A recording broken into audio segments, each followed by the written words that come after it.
Agency to the Redevelopment Agency Housing Authority regular meeting to order. We have a guest with us tonight, Elena Corso from the Ed Foundation, who's going to lead us in the pledge. Elena, over to you.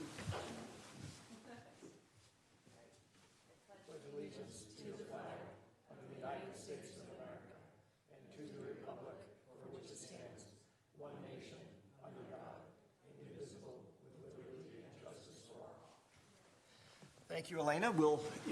You can hang on a second up here. No, if you like, you can wait up there. This next part of the meeting usually goes very quickly. One little quick announcement that's not on the agenda, just as people have no doubt noticed, we are missing a council member tonight.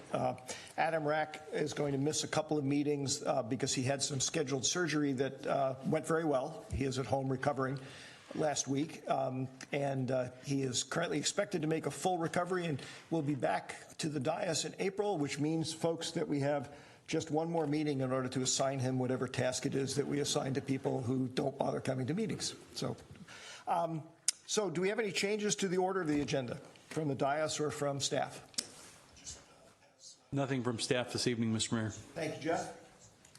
I'd like to move off item 6E for discussion. Oh, sure, on the consent calendar. That's fine. Thank you.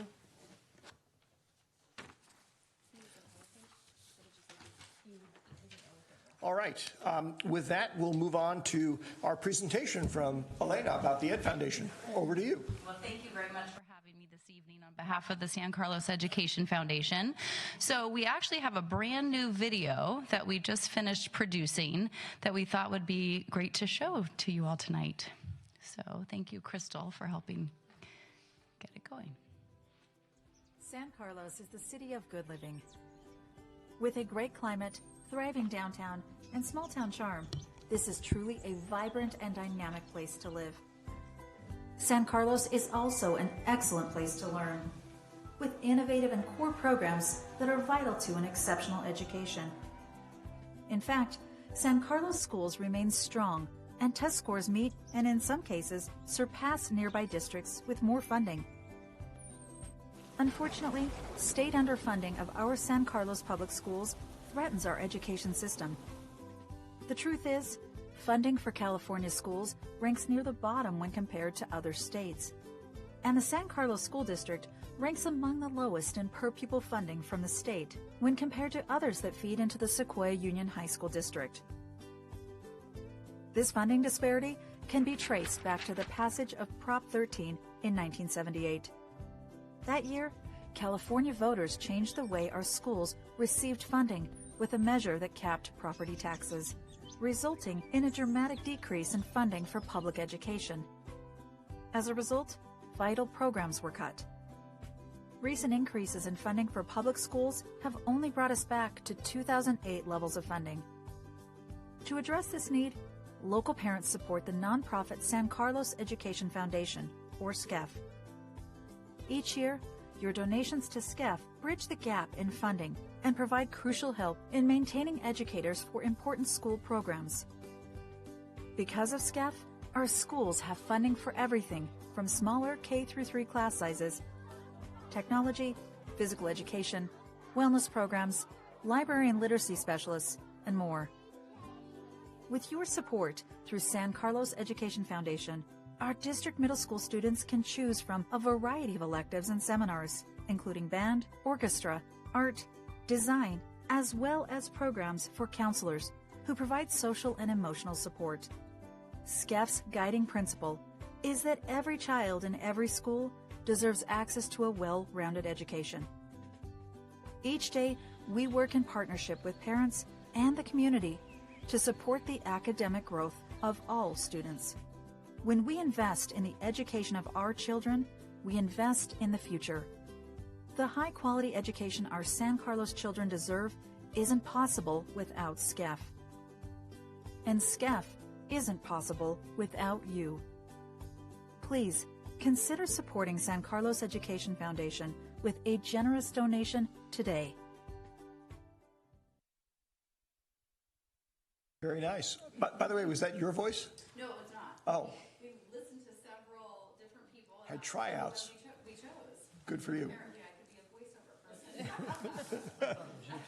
As you can see in the video, the San Carlos Education Foundation has helped bridge the gap in funding received from the state of California.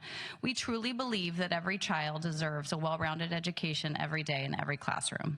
We also believe that our amazing and high-performing schools are one of the reasons why our property values are high and support our strong economy here. We'd appreciate the San Carlos City Council's help as we and the PTAs advocate to the state level to try to promote change and increase in funding and the whole funding system as a whole. And if anyone would like to learn more about the San Carlos Education Foundation, our website is a great resource. It's scefkids.org. And we just really appreciate you highlighting different community organizations and inviting us here tonight. So thank you. You're quite welcome, and I'm really glad that you were able to make it, and that was a great presentation. I think you are probably underselling the importance of the school system in making San Carlos what it is on a whole bunch of fronts, but that makes us feel better because it feels like we have something to do with it too. So is there any questions or comments that people want to make? Okay, great. Thank you. Thank you very much. You're welcome.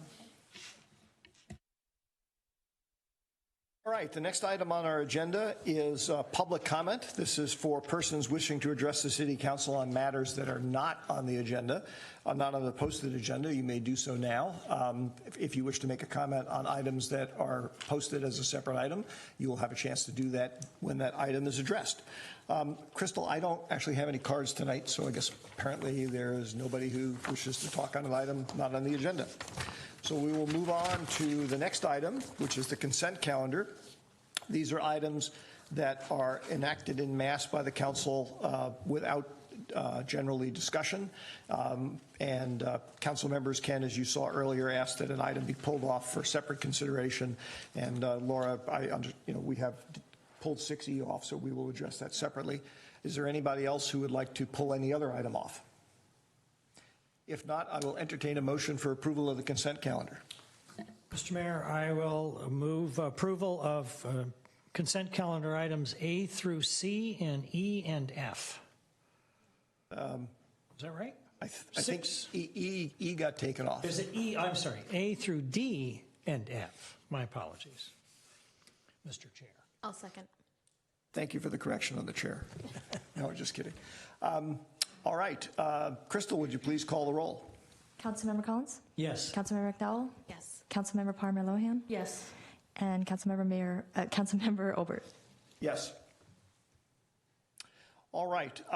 In the interest of time, because I think, Laura, when you and I talked earlier today, this is a reasonably straightforward issue. Unless my colleagues object, I'd like to take 6E out of order right now. We'll get to the rest of the items later. Is that okay? Sure. All right. So, Laura, 6E. Mr. Chair, Yes. just a moment. I'm going to recuse myself on this item in an abundance of caution because I did, in the name change of Good City Company, I assisted Neil Martin and Associates with that name change, so there may be a question of source of income for the year. Thank you, Greg. Hopefully we won't have too many complicated legal questions on this. Thank you, Chair Olbert. Oh, sorry, go ahead. Oh, sorry. That's okay.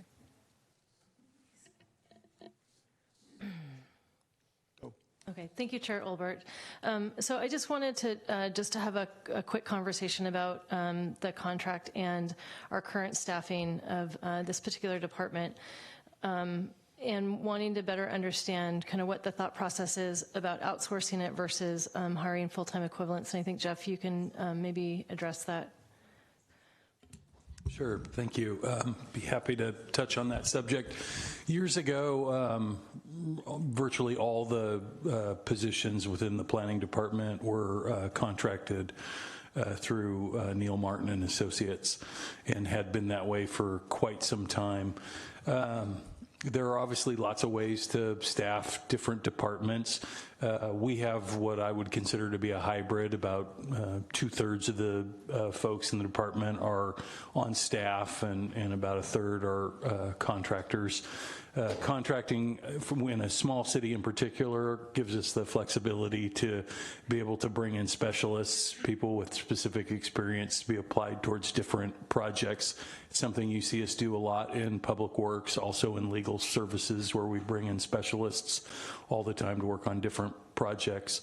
There is also a cyclical nature to the planning and building departments, where if we were 100% staff, we would likely, every time we saw a cycle dip, we'd probably have to lay off full-time employees as well, rather than cut back on the contract, which is usually one of the first areas that we start cutting services. But like I started with, there's really no right or wrong approach.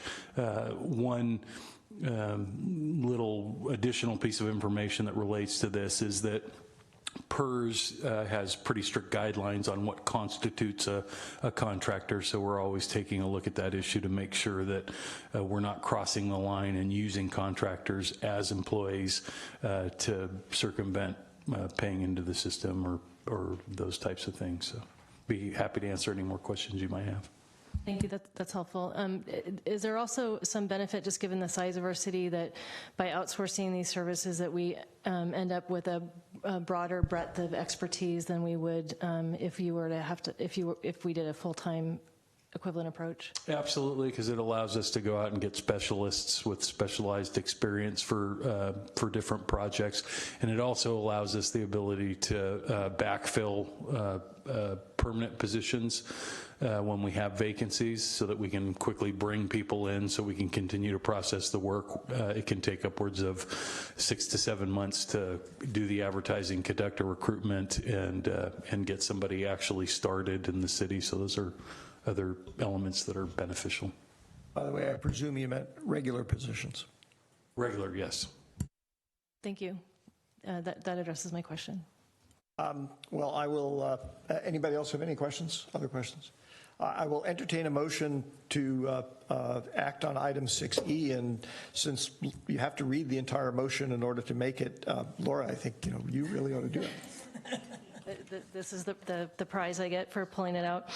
All right, so I make a motion to adopt a resolution authorizing the city manager to execute a professional services agreement with Good City Company, formerly Neil Martin and Associates, Inc., for support, staffing, consulting services to the Community Development Department's Planning and Economic Development and Housing Divisions for a period of 3 years, with the option of 2 one-year extensions in an amount not to exceed $390,000 per year, for a total contract amount not to exceed $1,950,000. Is there a second? Second. There's a motion and a second. Any further discussion? Hearing none, Crystal, would you please call the roll? Councilmember Palmer Lohan, Yes. Councilmember McDowell, Yes. Councilmember Obert, Yes. and Councilmember Collins. Yes. All right, item passes. We will move on to item 7A, consideration of introducing an ordinance establishing zoning regulations for new retail establishments selling ammunition or firearms and governing shooting ranges, and 2, an ordinance providing safety regulations for the operation of retail establishments that sell firearms or ammunition, and 3, an ordinance providing safety regulations for indoor shooting ranges, amending regulations pertaining to firearms at public gatherings, and adding regulations for the safe storage of firearms in residences. Good evening, Al. Good evening, Honorable Chair, members of the City Council. After a great deal of community input, 2 Planning Commission study sessions, study session with the City Council. Some ordinances have been prepared for your consideration this evening. And I'm going to ask Lisa Costa-Sanders, our principal planner, to walk you through the details of those ordinances. In addition, we have our special legal counsel here this evening, Peter Pierce, and we, of course, our city attorney, Greg Rubens, myself, and the principal planner, and we have the police chief here as well. So with that, I'm going to introduce Lisa. Thank you, Al. Good evening, Lisa. Thank you. Good evening. As Al introduced, the item before you is consideration of several ordinances relating to firearm regulations. And just to give you a quick background, the city received a request from Turner Outdoorsman to open a firearm retail establishment in San Carlos. Due to concerns from the community, in November of 2017, the City Council adopted a moratorium on retail establishments selling ammunition or firearms while the council studies options for regulations. That moratorium is effective through May 12th of 2019. Staff did conduct 2 community engagement meetings, and as Al mentioned, the Planning Commission conducted 2 study sessions, as well 1 study session was held with the City Council. Excuse me. And as indicated, we have 3 ordinances before you for your consideration. The first establishes zoning regulations for new retail establishments selling firearms or ammunition, as well as for indoor shooting ranges. The second provides safety regulations for the operation of retail establishments that sell firearms or ammunition, and that ordinance is what we previously referred to as the law enforcement permit. The third provides safety regulations for indoor shooting ranges, amends regulations pertaining to firearms at public gatherings, and adds regulations for the safe storage of firearms in residences. The city currently regulates businesses through the municipal code as either permitted or conditional. Permitted uses are allowed at locations with a business registration, and conditional uses require approval at a public hearing. That could either be the zoning administrator level or city planning commission. The city can impose reasonable conditions on those business operations. Firearm retail stores are considered permitted uses and allowed anywhere a retail store is allowed in San Carlos. And as I indicated, currently the moratorium is in place to prohibit new firearm stores, and that moratorium expires May of this year. So the Planning Commission has unanimously voted to recommend the City Council consider amending the zoning code to require a conditional use permit that be issued by the Planning Commission for any new firearm establishment. They also recommend establishing a separation requirement of 1,000 feet from sensitive land uses that include residential, schools, parks, and commercial recreation uses. The code currently requires a conditional use permit for indoor shooting ranges, but we've also added that same separation requirement for any new indoor shooting range. The proposed conditional use permit process does require the applicant to obtain approval by the Sheriff's Office prior to being consideration by the Planning Commission. That way the Planning Commission has an understanding that all of those operational requirements can be met before they grant that legislative act with the use permit. The final details of that permit, though, would be verified by the sheriffs before the business would be able to open. And here's a map showing the 1,000-foot separation, and this is based on residential, schools, parks uses in San Carlos, Belmont, as well as Redwood City. And then we also added the commercial recreation uses, so that could include Ping Pong Planet, Rock and Jumpin', 24-hour fitness. So as you see, this map has 12 properties that would be appropriate locations for Planning Commission to consider a retail firearm establishment or an indoor shooting range. This map could change as commercial recreations uses come and go in the city.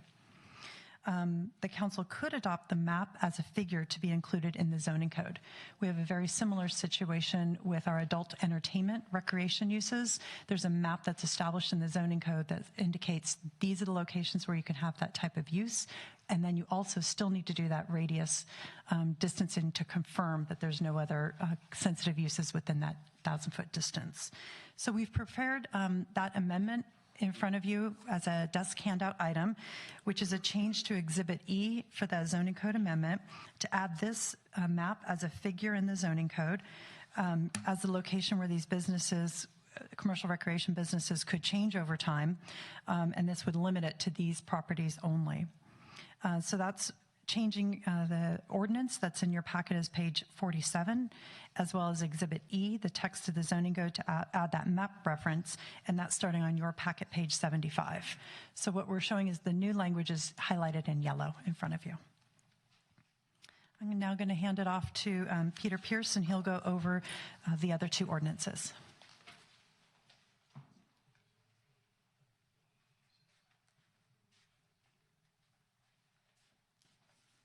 Good evening, council members.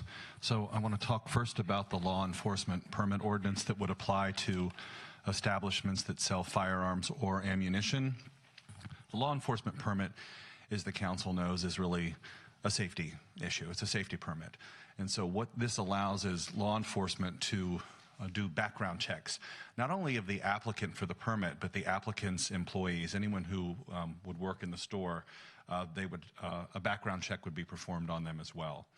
There are also regulations of the operational aspects of businesses. So retail sellers of firearms and ammunition would have to comply with safe storage requirements. They would have to have certain vaults, fireproof vaults, to store the guns and the ammunition at night when they're closed. They'd have to have video monitoring equipment. They'd have to have a reputable alarm company, and that's all in your packet. I'm not going to run through every single item. There are also limitations on persons who can enter the business premises. The ordinance specifies in pretty great detail the grounds that the sheriff can use to deny a law enforcement permit, and also personal information about the applicant employees, what I referred to originally, must be disclosed so the sheriff can conduct a background check. The law enforcement permit requirement would also apply to indoor shooting ranges. Of course, there are some differences because in an indoor shooting range, you're actually using the firearm for its intended purpose in the shooting range, and you're not doing that in a retail establishment. So there are some differences, but generally the same categories apply: the background checks, the operational aspects, and what have you. Also part of the third ordinance that you're considering tonight are firearms at public gatherings. The proposed ordinance would prohibit the possession of a firearm at a public gathering as it's defined in the ordinance, which is basically a gathering of 20 people or more at an event which requires some sort of special use permit. And this ordinance is drawn directly from the ordinance of the City and County of San Francisco. And there would be an exemption, of course, for peace officers and members of the armed forces who are on duty, and also exemptions as authorized by California law. And the final component of the third ordinance is the safe storage of firearms in residences, which the cities of Oakland and the City and County of San Francisco and some other cities have adopted. And this is a pretty simple ordinance. It just requires firearms that are loaded within a residence to be stored in a locked container or to be disabled with a trigger lock. And that's really sort of a non-controversial requirement that's not preempted by state law. And that sort of requirement has been upheld by the Ninth Circuit when San Francisco's requirement was challenged. So you're really on sure, legal, and strong footing with respect to all of these ordinances. They've been fully vetted and researched. So I'm happy to answer any questions if the council has any.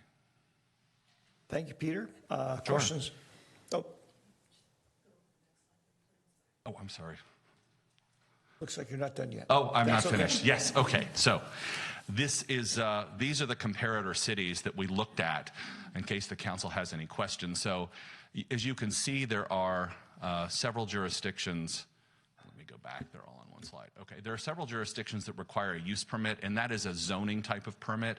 You will notice that there are some distance requirements in jurisdictions which do not require a use permit, and those requirements are actually written into the police permit.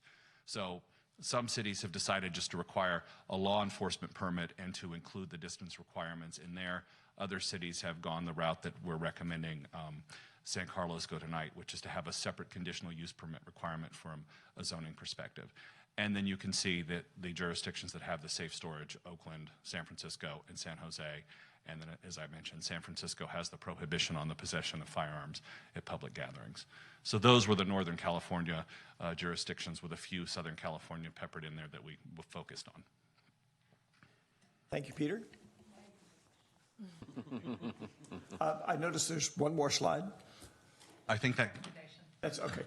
Those are the recommendations. So that's what I was getting to with my sort of wrap-up comments. We recommend that the council introduce each of the 3 ordinances that Lisa so aptly described. Thank you, Peter. Ron. Thank you, Mr. Chair. First of all, Peter, thank you for all you have done for us, all the guidance and advice and recommendations for and against certain aspects of these ordinances. I think it's been a long but valuable exercise, and I just want to personally thank you for your involvement in helping us out. Really, the only question I have is, obviously, you've looked into this ordinance in its entirety. You've been involved in it, in the crafting of it. All of the issues and the components of it, my question is, have they all at one time or another been legally challenged and found to survive those challenges? Not all of them, but many of them have, and some of them haven't, just because they're so obviously valid. So it just there are certain components that haven't been. The zoning component has been, and we know in the wake of the Teixeira case that's valid. Right. We know that. Okay. The public gatherings has not, but court that per se has not that particular provision.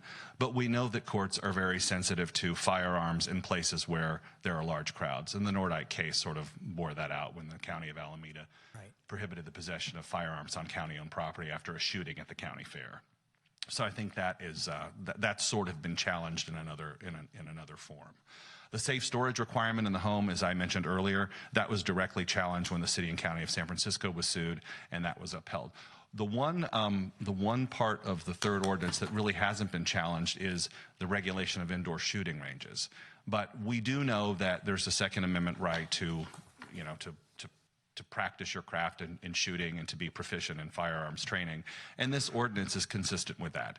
It doesn't prohibit shooting ranges. It regulates the safety aspects of that, and that is left open to the council under state law and also as a matter of constitutional law. So you're on firm legal footing there as well. And there's not a problem with the 1,000-foot distance either? Not that I'm aware of, no. The yardstick you want to use is you don't choose a distance that has the effect of banning the sale of firearms, and you haven't done that. And the retail space that's left open with a 1,000-foot buffer requirement, I think satisfies the law, constitutional concerns, and from a preemption perspective as well. And then finally, I apologize for saying I only had one question, but it kind of spawned others. Very long question. It's just one long question. So in your estimation, when this is compared to other cities' firearms ordinances, how do we compare? Are we stronger than most, strongest, or middle of the pack? What's your I would say you're stronger than most. I don't know of another jurisdiction that has a stronger ordinance. There are others that have ordinances that I think are as strong and as comprehensive, but San Carlos is certainly a leader in this area now once you adopt this set of ordinances. Great. Thank you. Sure. Sarah. Thank you, Chair. I just wanted to go back to the map and the zoning, and just to, I was the council member who raised the concern about the commercial recreational uses perhaps relocating, and if that happened, if Rock and Jump moved away, then this map that we're looking at could expand quite a bit of potential places where a firearms retailer could open. Sure. And I think that in this case, it's really important to give our community some certainty around this issue. And if we're looking at this map tonight, I wouldn't want to see it expand tremendously in the future just because a couple of businesses that cater to children go out of business.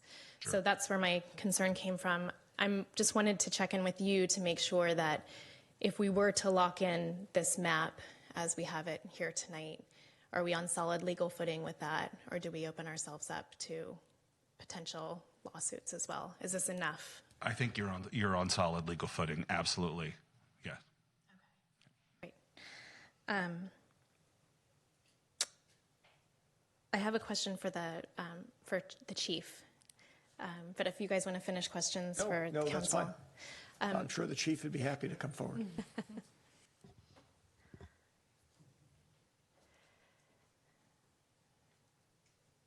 Good evening, Chief Dury. Good evening, everyone. Good evening. So a quick question on the safe storage ordinance.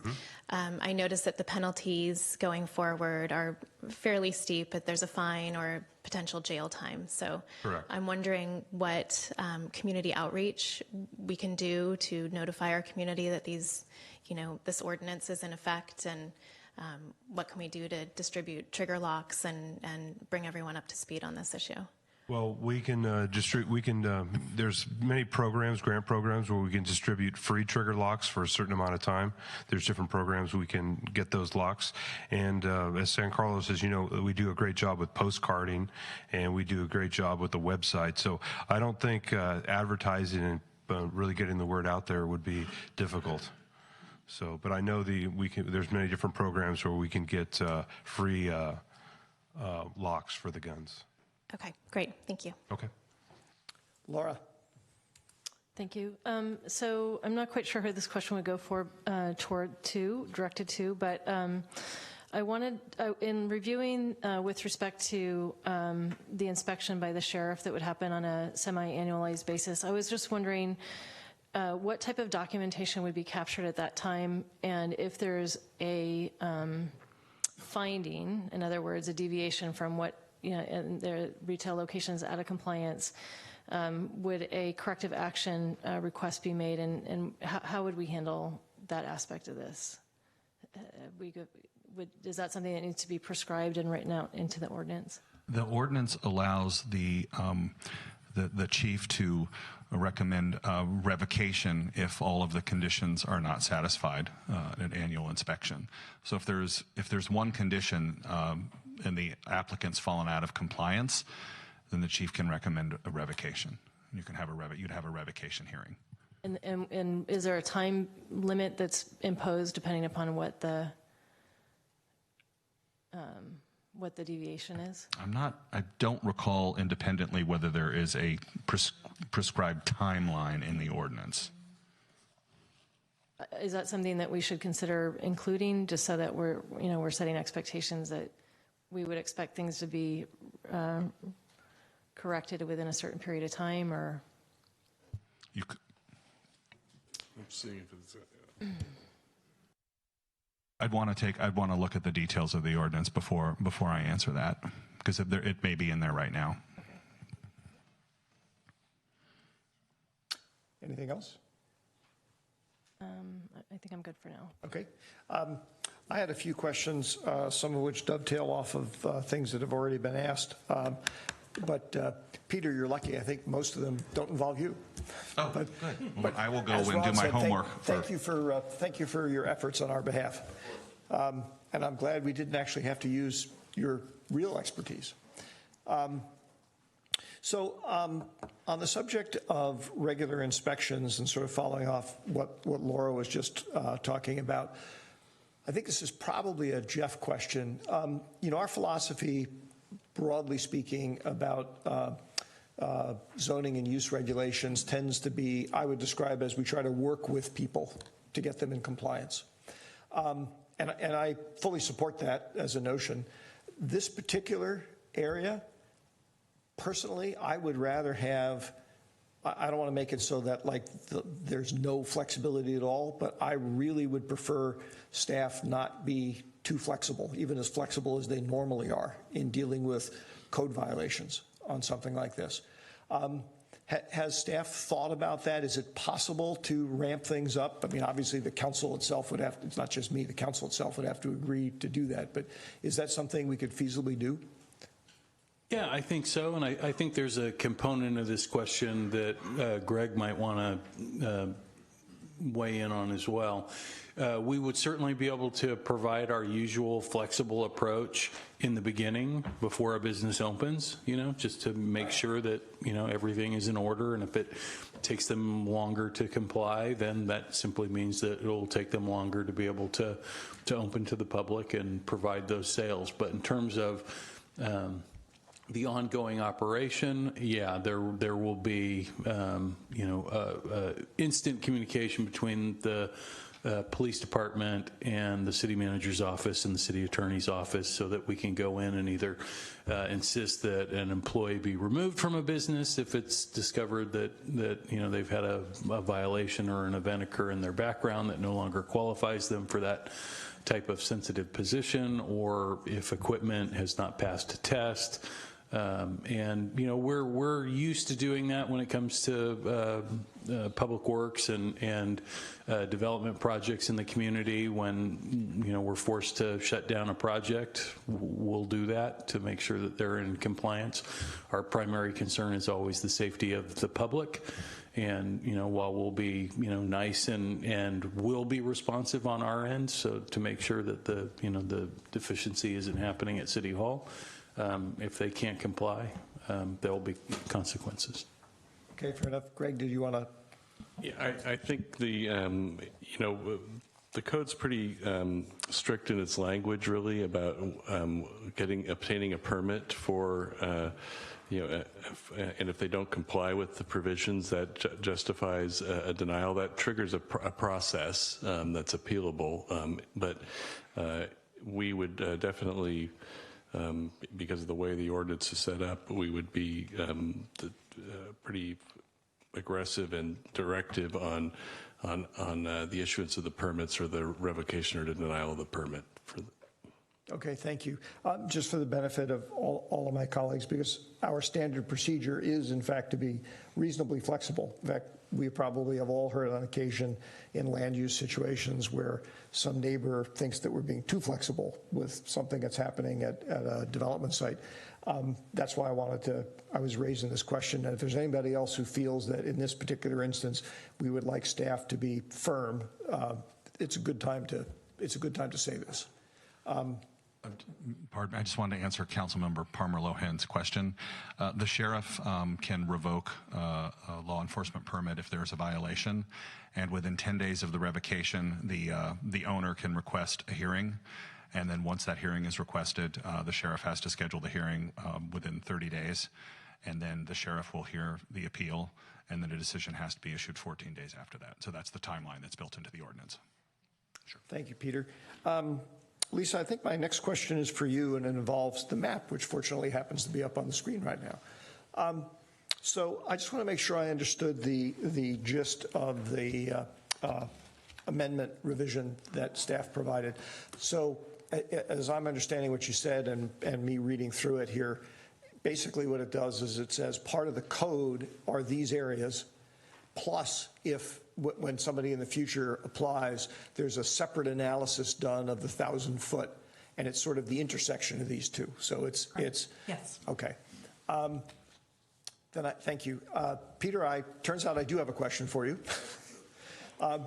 Building off of that exchange that Lisa and I just had, if at some point in the future the combination of this map, which if we adopt the revision, the proposed revision would become part of the ordinance, and the 1,000-foot analysis ends up with the null set. In other words, there's nothing that fits both. Does that invalidate the entire ordinance, or what happens? I think what you'd have there, if you had that happen, you could have someone who wants to open a store bring in sort of an as-applied challenge, how the ordinance is going to apply to them. I think that's the way you'd see that. And they would probably argue that the ordinance on its face is invalid just because of the result that has been worked by whether uses have vacated in the future and then new uses have come in, and then when you do all the analysis in the long run, there's no parcel that's left to locate. Okay. That if you get to that situation, that would be a problem. Okay. Greg, a lot of things have to happen to get there. Greg, I'm sure you want to chime in. I think there's another aspect to that is that the council could and staff would monitor the situation. So if we had that situation that we were concerned that might happen, we might come back to you and say, you know, this map we need to look at this without one way or another saying it tonight what we would do, but it's just we might need to look at it in the future just to make sure we're compliant to avoid what Mr. Pierce is talking about. And I'm glad you said that, because that's fine with me. My concern is I don't want to invalidate the entire ordinance. And we do have a standard clause in the ordinance that, you know, even if a court decided one part of it was not valid for some reason, the rest of the ordinance would stand. So Yes, that paragraph that I always used to skip over in reading contracts at the end, right? You got it. Okay. Okay, next question, I think, Chief, is for you. Has to do with safe storage ordinance. And while you're coming up, I'll just say that I really like Sarah's idea that you and she were talking about finding some mechanism for not only educating the community about the new ordinance, but providing trigger locks to folks. And personally, and I don't want to speak for Sarah, but personally, I'd even be willing to entertain allocating some budget money to do that, because it's a pretty serious issue. I agree. The question, however, I had is, does the and I guess I'm not quite sure how these types of ordinances work. We passed this ordinance. You're not going to be going around knocking. You're not going to have your officers go around and knock on every door in San Carlos and say, by the way, do you have a gun? Can you show me the trigger lock? That's correct. So it's, in a sense, to some extent on an exception basis or an as encountered basis. Correct, in case there's any kind of crime or gross negligence. Right. What I'm wondering about is since two of the really big sources of concern with, at least not mass shootings, but violence have to do with domestic violence and with suicides. Is there a system set up so that if you get a domestic violence report, you would probably establish a protocol under this ordinance that you'd check to make sure if there was a firearm there? There's a penal code section mandating us to remove all the firearms from the residence. Even better than a trigger lock. Okay. And there's the same ordinance on the health and safety code for any kind of mental health if we put someone under a 72-hour evaluation. So those are already handled. And we also have an auditing system where we audit that and keep them on record. And we hold on to the guns. We do not return them unless a judge gives us a court order to do so. Good. Thank you. I think you actually had mentioned one of those things before, and I forgot, but thank you for reminding me. Because it is, you know, you can't go around to 11,000 households and check up on all this. So, yeah, it would take too much time. Yeah. And I think that's all of my questions for now. Any other questions for staff? Go ahead. So just taking a look at the shooting range, the ordinance with respect to the shooting range compared to the retail establishment, what I noted is that there's a lot of specificity in the retail establishment about who's eligible to purchase a gun. And when it came to the shooting range, I noted that it was a bit more vague. There was some description in there about who would be eligible to handle a gun in the shooting range. But I was just wondering, does purchase and use of fall under the same type of law, and if it does, then do we need to articulate kind of steps to ensure that the people who are patronizing the shooting range are, I guess, confirm that they're allowed to be there and using the gun? The question you ask about the indoor shooting range really goes to regulating the possession, because people are going to bring their own firearms to the shooting range. Most people do, is my understanding. You can rent a firearm too. That could be one of the arrangements. But it really goes to possession, and state law really covers the entire groundwork of possession. So the ordinance does not envision there being a background check on someone who goes into a shooting range, because presumably they've already been through the background check to possess the weapon in the first place. So in theory and in practice is done on the front end before they come into the shooting range. So you're not going to impose the same requirements that you're going to impose on the retailer who's going to sell the weapon to the person in the first instance. They're already going to come in with their own weapon. Now, in order to purchase a weapon, the buyer has to show a firearm safety certificate. And one thing that could be done, although I'm not aware that any jurisdiction has done this, is you could require the person who comes into the shooting range to show their certificate. You could put that in the ordinance if there's a concern about someone coming in who shouldn't be possessing a weapon in the first place or renting a weapon. Any other questions? This is a public hearing, so if there's anybody who would like to address the council before we move on to discussion and action, I don't have any cards. Do you, Crystal? If anybody would like to address the council, please come forward and just fill out a card afterwards.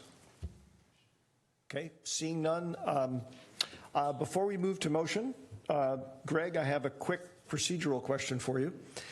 Since staff has provided us with this revised language, how do we incorporate, if somebody wanted to reference that instead of the language in the packet, how do we reference that in the motion?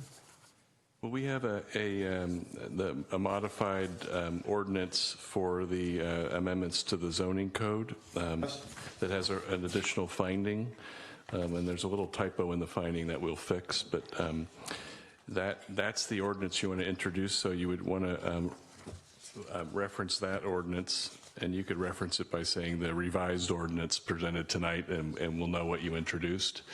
And then with the other two, similar process if there's any changes suggested. Again, we're not recommending any changes, but if you do, you would want to specifically reference the changes because we are, that's the introduction. We want to have a clear record on exactly what you're introducing tonight. Okay, and for the benefit of my colleagues, you don't have to introduce the revised language, but that's how you would go about doing it. I'm open to motions or discussion if people have ideas they'd like to present. Mr. Chair, don't we need to close the public hearing? That would probably be a really good idea. I move we close the public hearing. I'll second. There's a motion and a second. Crystal, please call the roll. Councilmember Obert? Aye. Councilmember Palmer-Lohan? Aye. Councilmember McDowell? Yes. Councilmember Rapp? Oh, is absent. And Councilmember Collins? Yes. Sarah, I see you had a question. Could I just Sure. discussion point? Oh yeah, sure. Go ahead. Just comments. I just wanted to thank the staff. This was a really long process, and I think it speaks volumes to the great teamwork that we have in our city. It took a lot of different departments working together to come up with all of these different ordinances. And, you know, we could have just stopped at the zoning, but there's the law enforcement permit and the safe storage. And I really feel like this is a comprehensive package of ordinances that are very proactive and forward-leaning. And I'm very pleased with the outcome tonight, and I just wanted to say thank you. By the way, this is open mic time, so if people have things they wish to say or discuss or ideas they want to present, go for it. Okay, I guess I'll go next. I want to thank staff. I think this is probably one of the finest written ordinances that I've ever seen since I've been on this council and since the chair and I were involved in this process from its inception. This really has everything I wanted. From minute one, I was never opposed to more gun stores. I was not even opposed to Turner's, but we didn't have any rules in place, and we had a lot of people who were really concerned about that. We had, you know, but 600 emails or more about people who had concerns. I'm sure there are probably people who would like a stronger ordinances. They would like something that says we're never going to have another gun store in town. That might be desirable for some. I just don't think it's realistic. It's not practical. And I've always been concerned about opening up the city to litigation that's really unnecessary. So I think one of the reasons I asked Peter about the relative strength of this ordinance was that I wanted to make sure that we had something that was very strong, and that has been confirmed. So my thanks again to staff and to Peter and to Chief Dury for all the input. I'm very proud of this, and I'm going to be proud to support it. I'd also like to commend the staff and Peter for your service in bringing this forward. My take on it is that, commiserate with our role as City Council, our job is to ensure the safety of the community, and I think this is a step in that direction. That being said, I also heard from the community that they really don't want any additional gun stores. This is not that. It moves us in that direction. I think more importantly, I think what the community seeks, and as do I, is really the abolishment of gun violence. So my hope is that this is one step of many actions that we could take as a community and the surrounding communities can take to move us in that direction. And hopefully as we learn more, we can arrest that issue. It really truly is an epidemic, and it's something I know it's not easy to solve, but again, I really appreciate the effort that everybody's made to bring us to where we are today. So thank you. Well, in the spirit of offering observations and whatnot, I too am very pleased with this ordinance. And Ron, you're absolutely right. This has been a long road hoe, and I suspect we're not done with it yet in certain respects.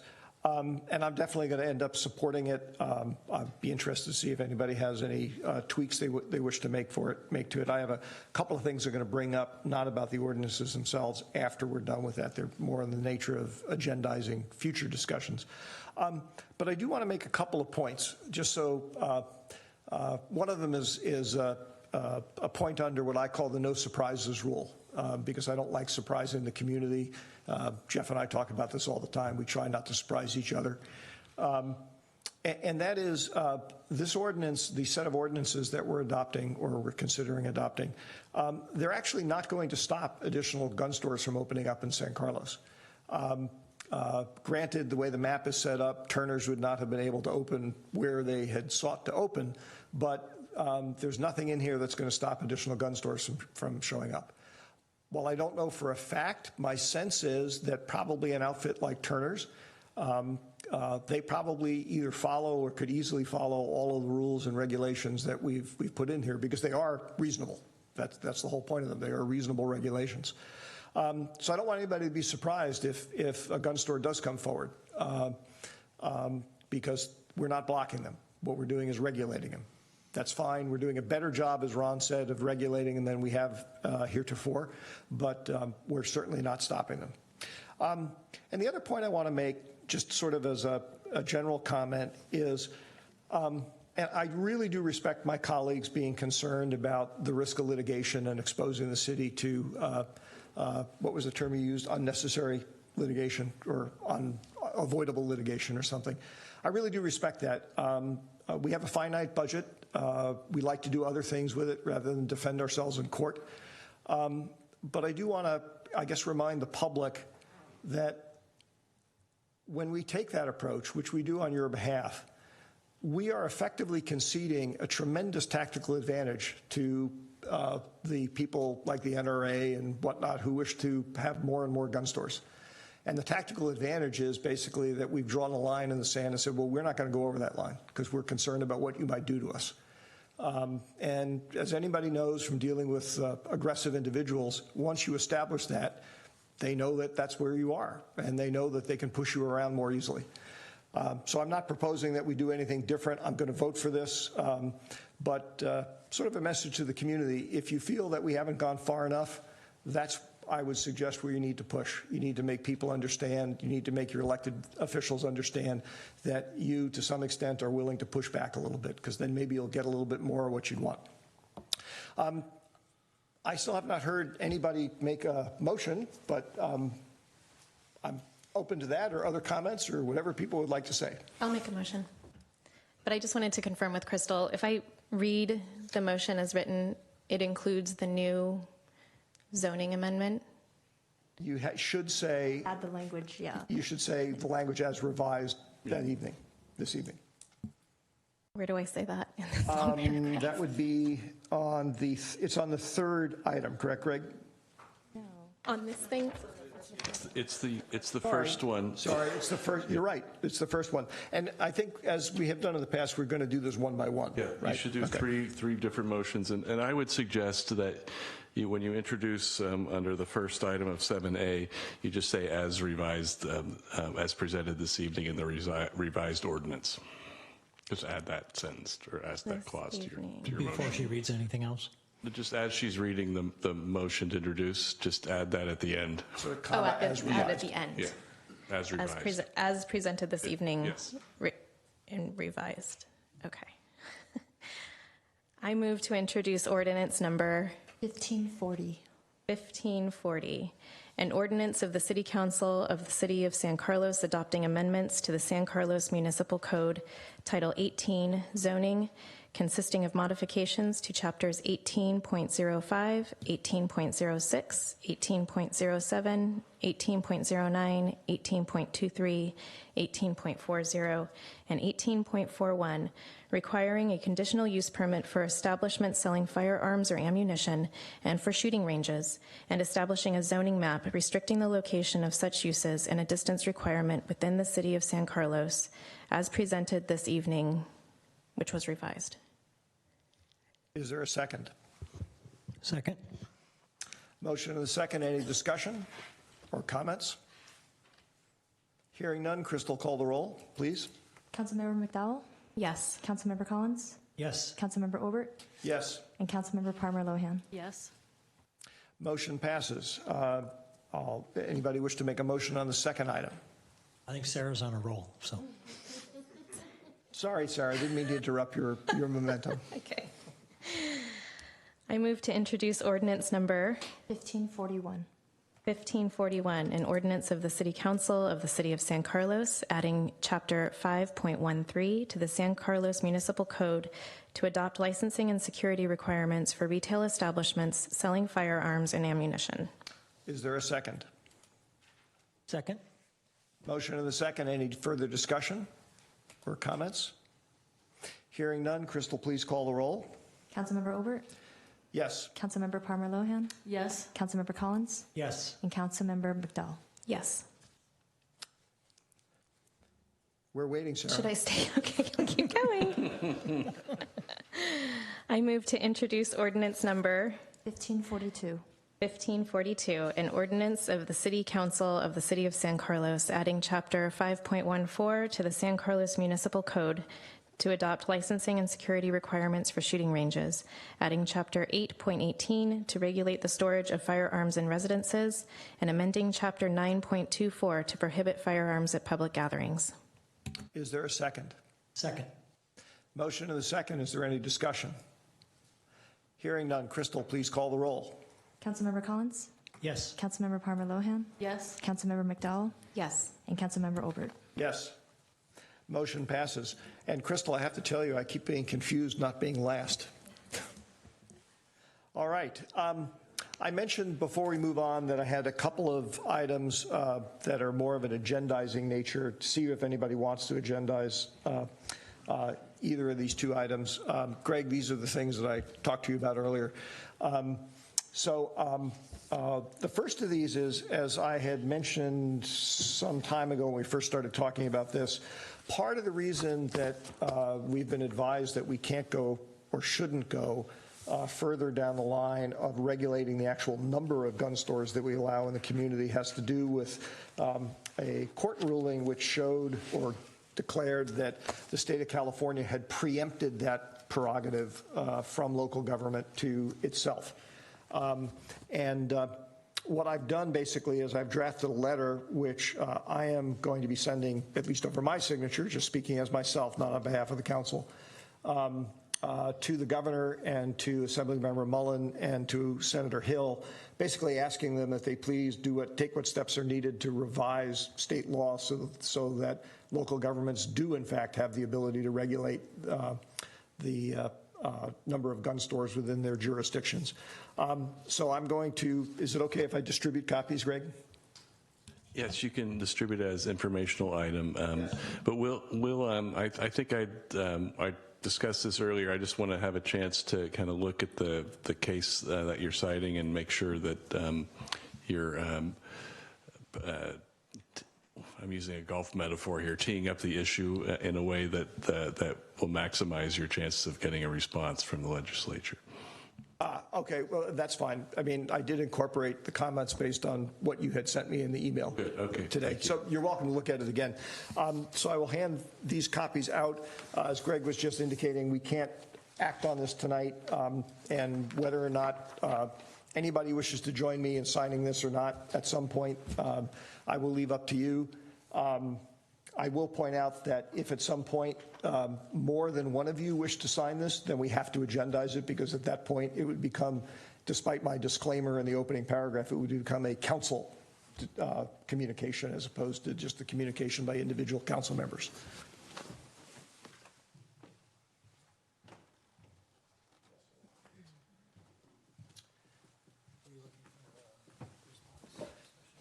If you have a response at this point, sure. I mostly was just handing it. I mean, you understand the concept of the letter. I talked about it before. And my only comment is I want to have an opportunity to read it and talk to Greg about it, and then we can talk about it later. That's fine. Anybody have anything else before I move on? Yeah, I'm of the same mind as Ron. I'd like to take some time to review it and give it some consideration. Sure. So. It's not that long a letter. It won't take you long. So.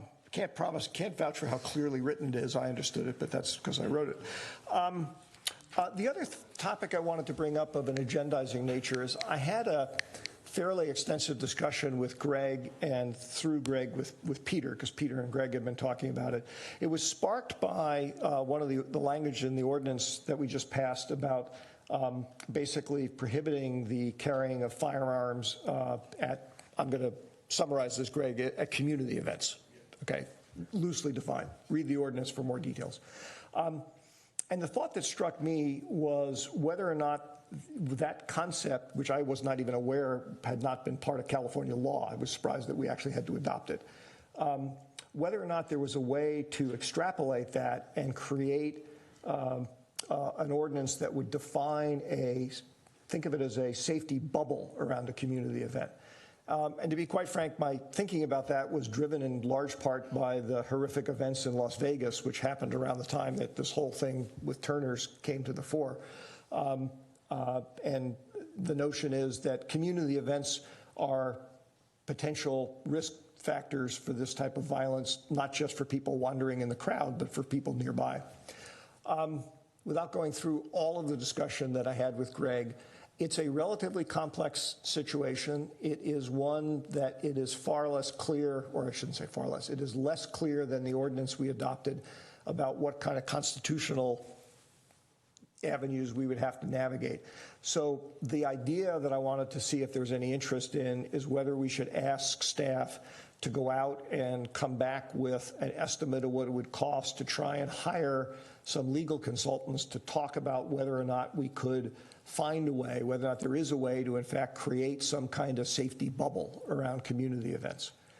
So it's not to decide whether or not we think that's a good idea or not tonight. It's whether or not we ask staff to say, go figure out how much it would cost to have this studied, and then we separately decide if we're going to study it, and who knows what the study results bring back. Maybe it comes back and says there is no way to do that. Or maybe it says there is a way to do it. Here's the ways you could do it, and here's what the risks are. But that's the idea I wanted to tee up and see if anybody had an interest in asking staff to come up with that kind of estimate. Anybody who wants to jump in, go ahead. Still open mic. I just want to ask Jeff a question. What sort of staff time are we looking at to put something like this together? Honestly, I don't know. This is a relatively new idea and concept. I think if I understood the chair correctly, the purpose of agendizing this discussion would be to answer those questions. So, well, yeah, it's let me put it this way, Ron. If for whatever reason the council, either financial or whatever, the council is not interested in traveling down that road at all, then there's no point in agendizing it. If there's interest, but it's like, well, my interest depends on how much it might cost and how much staff time it's going to take, then maybe we do want to agendize it and ask staff to come back with estimates of that. That's sort of the simple version of what I'm talking about. Well, I guess as you're talking, it's bringing to mind the fact that, we do have a number of events in San Carlos throughout the year, and I think some of those are more crowded than others. So, for example, I'm thinking of Eucalyptus Street during Halloween or around the Christmas holidays, and I know the neighbors there have generally expressed concern about the numbers of people who have been attending those events. So in the spirit of, I think, looking holistically at all the various activities that we have going around town and just making sure that our, safety protocols are modernized and the people who are organizing those events are trained on, proper procedures and what has to be put in place, I would be in favor of a broader discussion around that. Okay. Mark, can I ask you a clarifying question? I didn't clarify it. My 5-minute, yes, go ahead, fine. The bubble concept I'm envisioning, how does that differ from the ordinance that we just passed about not being able to carry a firearm in a group of more than 20 people event? I'll share with you kind of what sparked my thinking. The Las Vegas shooter at no time was within the crowd that he shot. And the whole point of a bubble is to say the crowd, if you will, the safety of the crowd extends beyond the physical dimensions of the crowd itself, okay?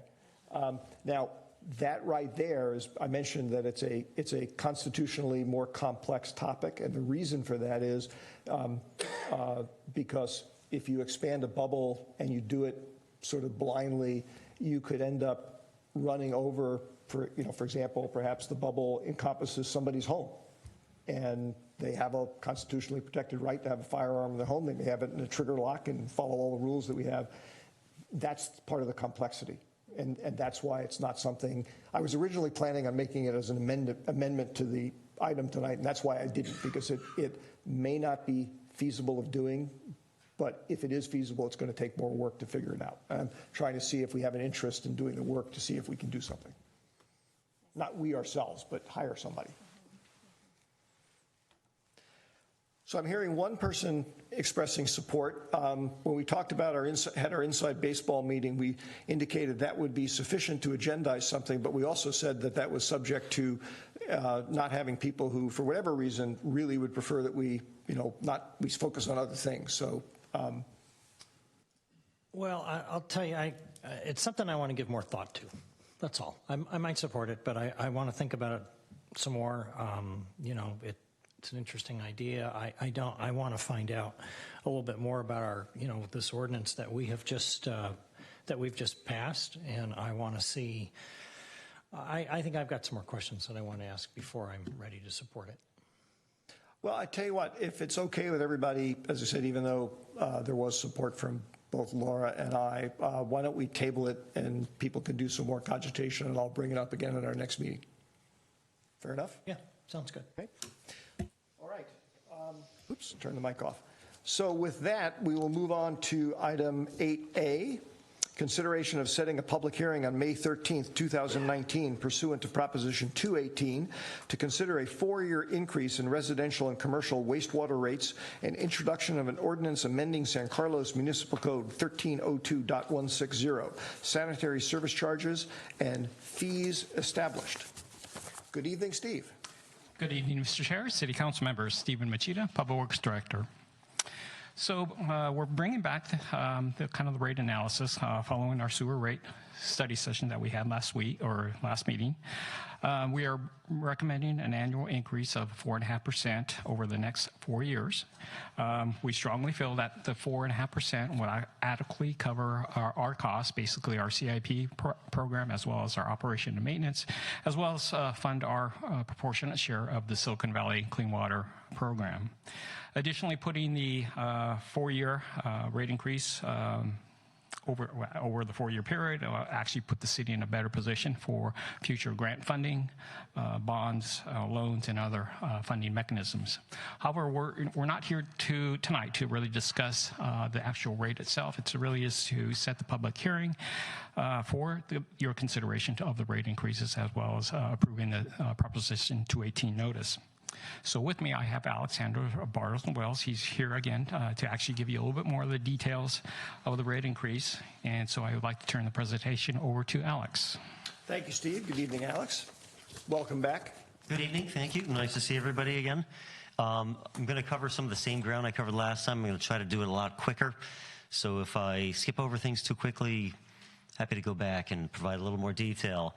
The overview, you've got a sewer utility. You guys do the collection system, your collection pipelines. You have over 100 miles of those, 6 lift stations. A lot of your facilities are 50 to 100 years old, in need of rehab and replacement. After the wastewater is collected, you send it off to Silicon Valley Clean Water, the regional treatment plant for treatment. They're in the process of rebuilding their 9-mile influent force main that conveys the water to the treatment plant, and rebuilding the treatment plant. It's kind of a once-in-a-generational activity they're undergoing. You're familiar, your sewer enterprise is an enterprise fund. It's self-financing. You rely on sewer rates for the main source of revenue, and with that, the rates are really kind of the underpinnings of everything you do from an operational or capital standpoint. That's where all the funding comes from.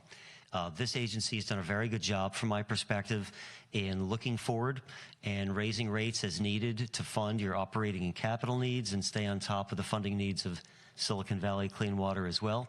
So you've done a good job, but you're still facing some ongoing challenges. It never seems to stop.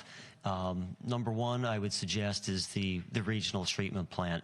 Their capital program totals about $850 million. They're about a third of the way through it. Your share is about $129 million, but there's still quite a bit of funding and financing to go to fund the rebuilding of the treatment plant in the force main. So your share of debt service is how it comes down the pipeline to you in terms of what you have to pay, because they're financing a lot of these projects with long-term debt. They're going after state revolving fund loans, WIFIA loans, so various subsidizing funding sources to try to keep the debt service as low as possible, but also supplementing with bonds. But the impact is that your share of debt service for these facilities is projected to rise from about $3.5 million this fiscal year to almost $7 million over the next 8 years. So quite a ramp up there. I mentioned you've got a lot of old pipelines. Your city's been doing a very good job of addressing its most critical infrastructure needs. You've gotten out of the consent decree by completing those improvements and doing other necessary actions. You've already completed grade 5 upgrades to address the grade 5 deficiencies in a few of your basins. You've got a lot more to go. However, you still do have a lot of these infrastructure funding needs for your collection system. So in our financing projections, we included $6 million per year is what staff says is necessary, and that escalates at 3% a year to maintain the spending power and the infrastructure buying power, and also obviously cost inflation. And I think I just turned it back on here. How do your rates stack up with other communities? We have a survey here, mostly of San Mateo County. You're in the middle range. You're higher than some. You're lower than others. I want to point out, though, a lot of these agencies are in the process of doing multi-year rate increases. Maybe they're in 3 of 5. Other ones are planning to increase rates. So even with the rate increases that are being proposed here, we think these other agencies, on average, are probably doing more rate increases over the next few years. So you're going to stay in the same rough range. So we developed financial projections. We try to err a little on the conservative side, but use the latest information available. And as Stephen mentioned, what we're recommending is 4 annual increases that work out to be 4.5% per year. I know last time we talked about 3 years, and there was discussion from other council members. Maybe we should do 5 years, maybe 2 years. But what's happening now is Silicon Valley Clean Water is in a process where they're going after a lot of long-term funding for the WIFIA financing program. It's right now about 3% for long-term financing, which is a lot better than bonds. even though the debt service won't hit for a number of years, they won't lend you the money unless you have the rates in place now to demonstrate you've got the financial capacity to repay that debt when it starts coming due. Silicon Valley Clean Water is also, at this very minute, going through a bond issuance process for their next round of bond funding, and they're continuing to pursue state revolving fund loan financing, which is currently below 2%. So they've got a lot of financing needs.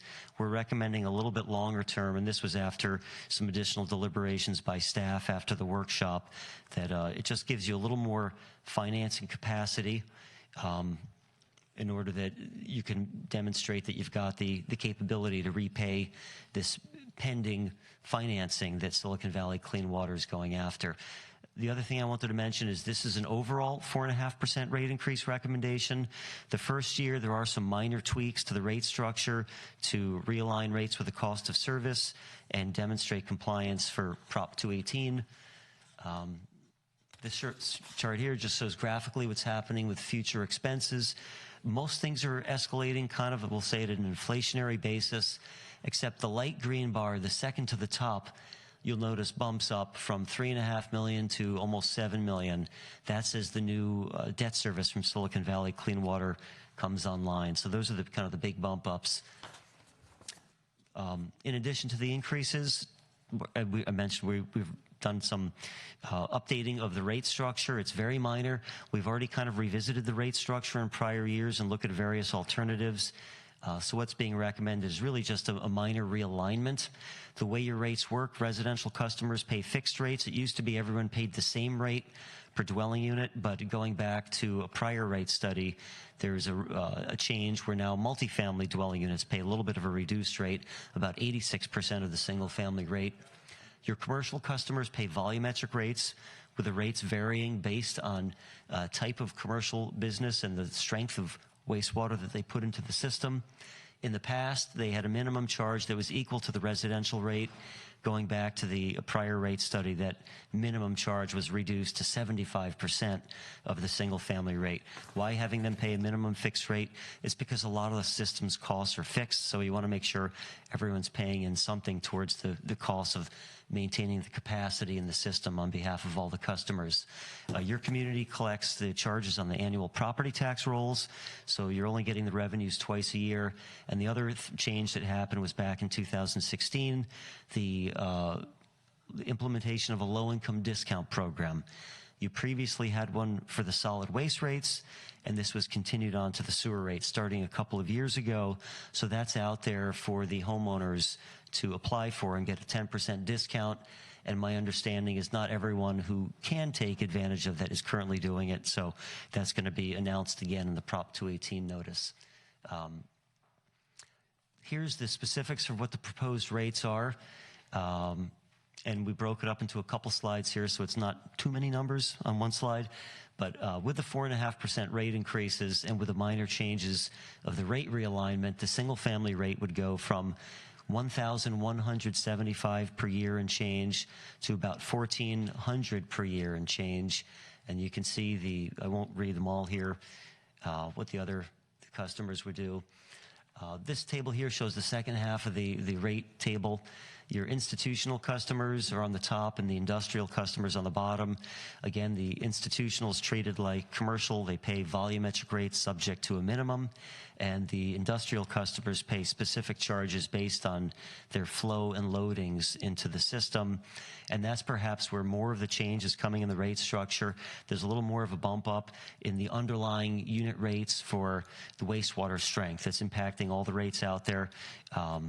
But that works out to be, that was more than 4.5%. It just worked out, overall rate increase was about 4.5%. I already mentioned you have a low-income discount program. Not a lot of agencies have these low-income discount programs, so it's nice you're doing it.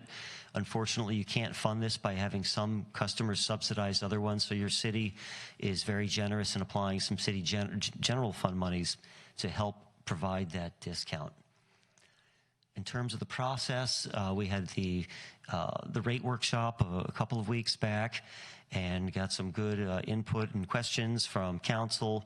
And not a lot has changed since then, I know, these new rates, but some of the issues that were brought up were revisited behind the scenes, leading into the recommendations that are here tonight. Tonight, again, there's no action on rates. It's just action to proceed with the mailing of the Prop 218 process and setting the public hearing. And at that public hearing, which would be in May 13th, is what's being proposed, that would be the time at which council would take formal action to adopt the rates. And as Prop 218 works, at that hearing, you could always adopt rates that are at or below what's noticed in the Prop 218 notice. You just can't adopt rates that exceed those. And if the rates were adopted, they would go into effect in July 1, the beginning of your fiscal year, and be collected with the next year's property tax rolls. Oops, maybe that's better to do that. So that kind of concludes the summary. I'd like to open up to any questions or comments. Questions?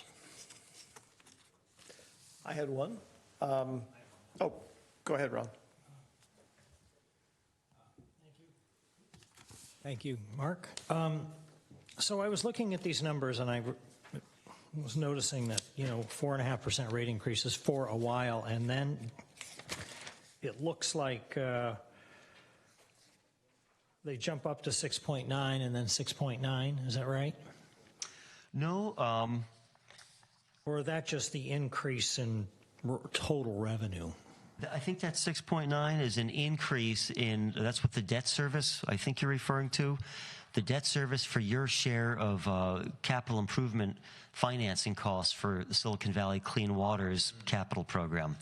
What we try to do is kind of look long term and put all the funding needs in and try to, aim your rates, set course with gradual rate increases.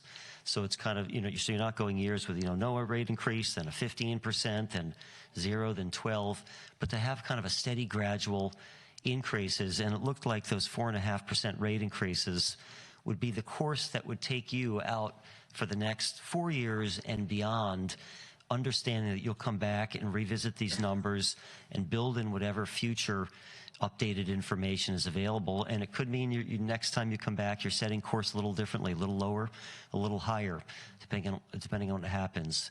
But it looked like 4.5% was the kind of the long-term projection for annual rate increases. Okay, well, maybe you can help me with these numbers, because it says here, San Carlos share of debt service ramps up from $3.5 million in current year to about 6.9 over the next 8 years, and that's just about doubling over the period of 8 years. And I recall from my investment days that if you wanted to know what the interest rate was or how long it took money to double, you divide the interest rate into 72. So when I divide 8 into 72, I get an interest rate of about 7%. So it makes me wonder what happens after we get done with the first 4 years. Are we looking to have to raise rates quite a bit more than 4% to get to that 6.9 million? Or am I not reading it right? You're bringing up a good point. And, that doubling of debt service is correct, but that debt service is only one portion of the overall payment funding stream, funding requirements that you have. So yes, the debt service is going up, it's doubling, but you've got a lot of other costs in there that are only going up, roughly 3% a year. So the debt service is driving up what could be, we'll say 3% rate increases, inflationary, up to like 4.5% rate increases on a weighted average. But that debt is only one portion. If you see on this chart, the kind of the light green bar, the second to the top there, that's only one, significant, but, part of it, but that's only about, 25% of the overall funding needs, but good observation. All right, that explains it a little bit more. However, we've got, we're looking at 4 years worth of rate increases in this particular study. If we go ahead and approve whatever rate increases we approve, let's say we just approve the 4.5%, does that apply to the next 3 years, or does it just apply to next year? I mean, in other words, do we come back in 2021, 2022, 21, 22, excellent question. Yeah, with Prop 218, you have the ability to adopt a multi-year rate increase, so you don't have to keep coming back every single year.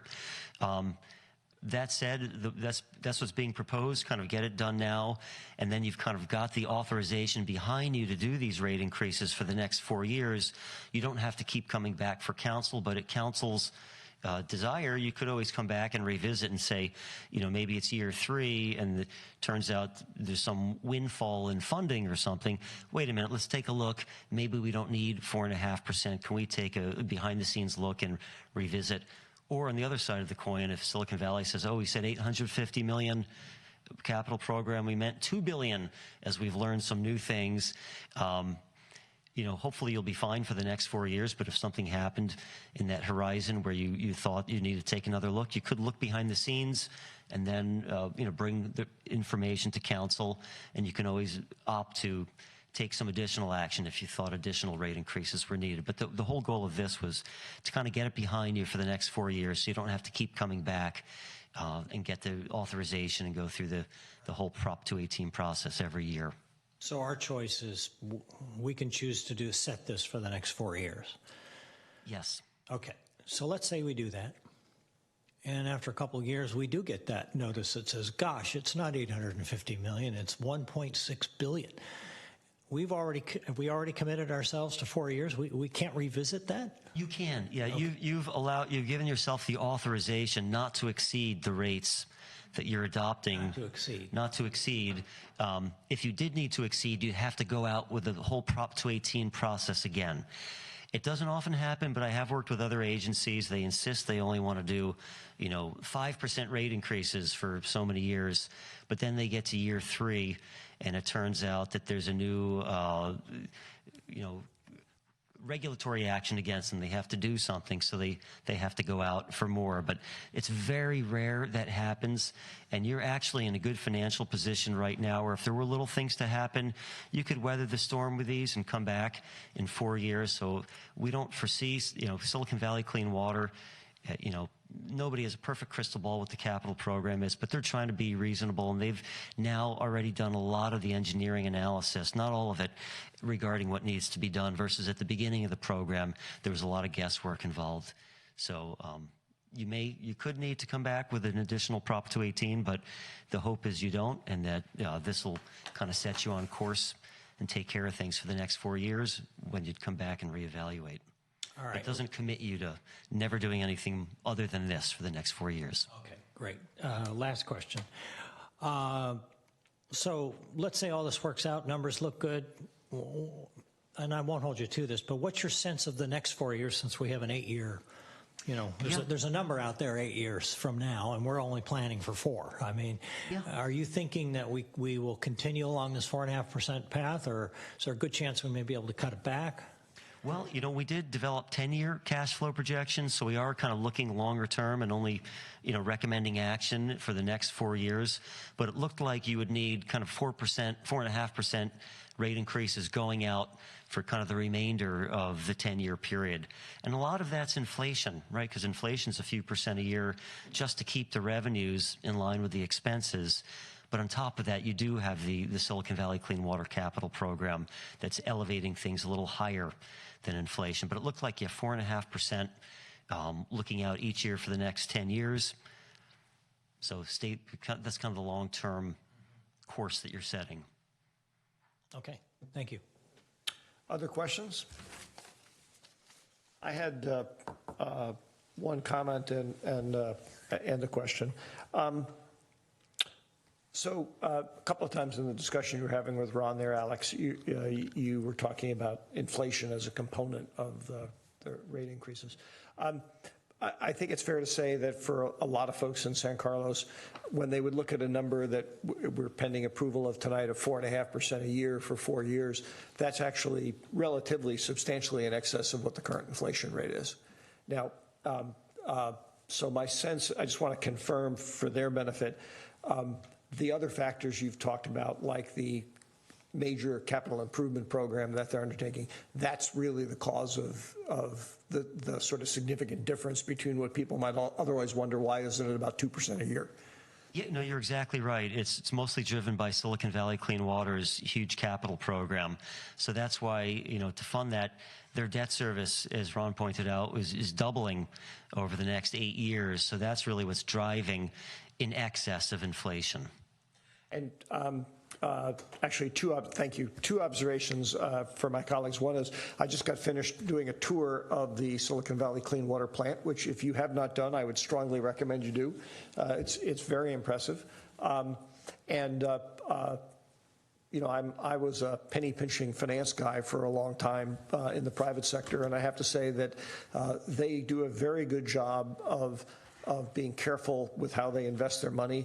If anything, I'd say that there probably are some investments they've made recently that in many respects they probably should have made years ago. And I'm not even talking about the upkeep of the plant. I'm just talking about some basic things that they were avoiding spending capital money and having very expensive operating costs that they now are avoiding in part. So I give them a lot of kudos for doing that. The observation I wanted to pass on to my colleagues and to the community is there's always uncertainty, as Alex knows better than anybody else, behind all of these projections. There are a couple of risk factors out there that could potentially add in a material way to the capital program.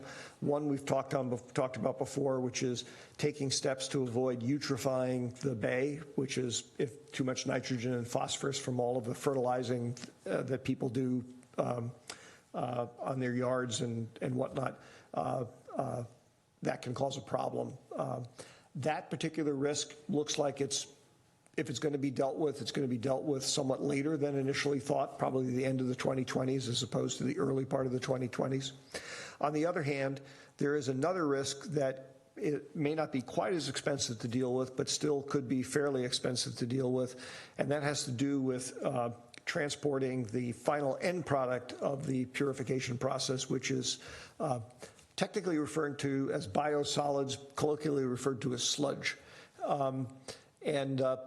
It's actually trucked to landfills today. And as you may or may not have read in papers, many of the counties in California that historically have accepted that kind of landfill are moving fairly aggressively to stop accepting it for obvious reasons. If that happens, and that could happen in the next 4 to 5 years, we're going to have to do one of two things. We're either going to have to adopt some new technology that Silicon Valley Clean Water is experimenting with to drastically reduce the sort of physical remains of the process so that it can be put more easily into landfill and more acceptably into landfill. Or we're going to have to start trucking the biosolids to places like Nevada, which will significantly increase the cost. Either way, costs are likely to go up on both the capital and operating front. So I presume that's not baked into your numbers here, but I just wanted to make people aware of it because it is a risk factor that to some of the examples you were using, Ron, we might find in a few years that the 4.5% wasn't enough. So anybody wish to, if there are no further questions or discussion, or we'll get to discussion, is there any member of the public who wishes to address the council on this matter? I don't have any cards on it, but if there is anybody, please feel free to come up and fill out a card afterwards. Hearing none, I will open mic time, so either somebody wants to make a motion or make suggestions or discuss stuff, have at it.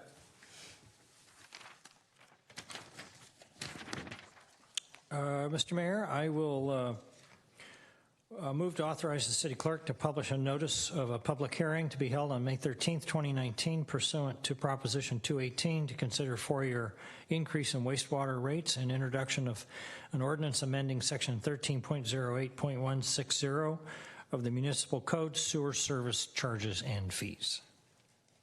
Is there a second? Second.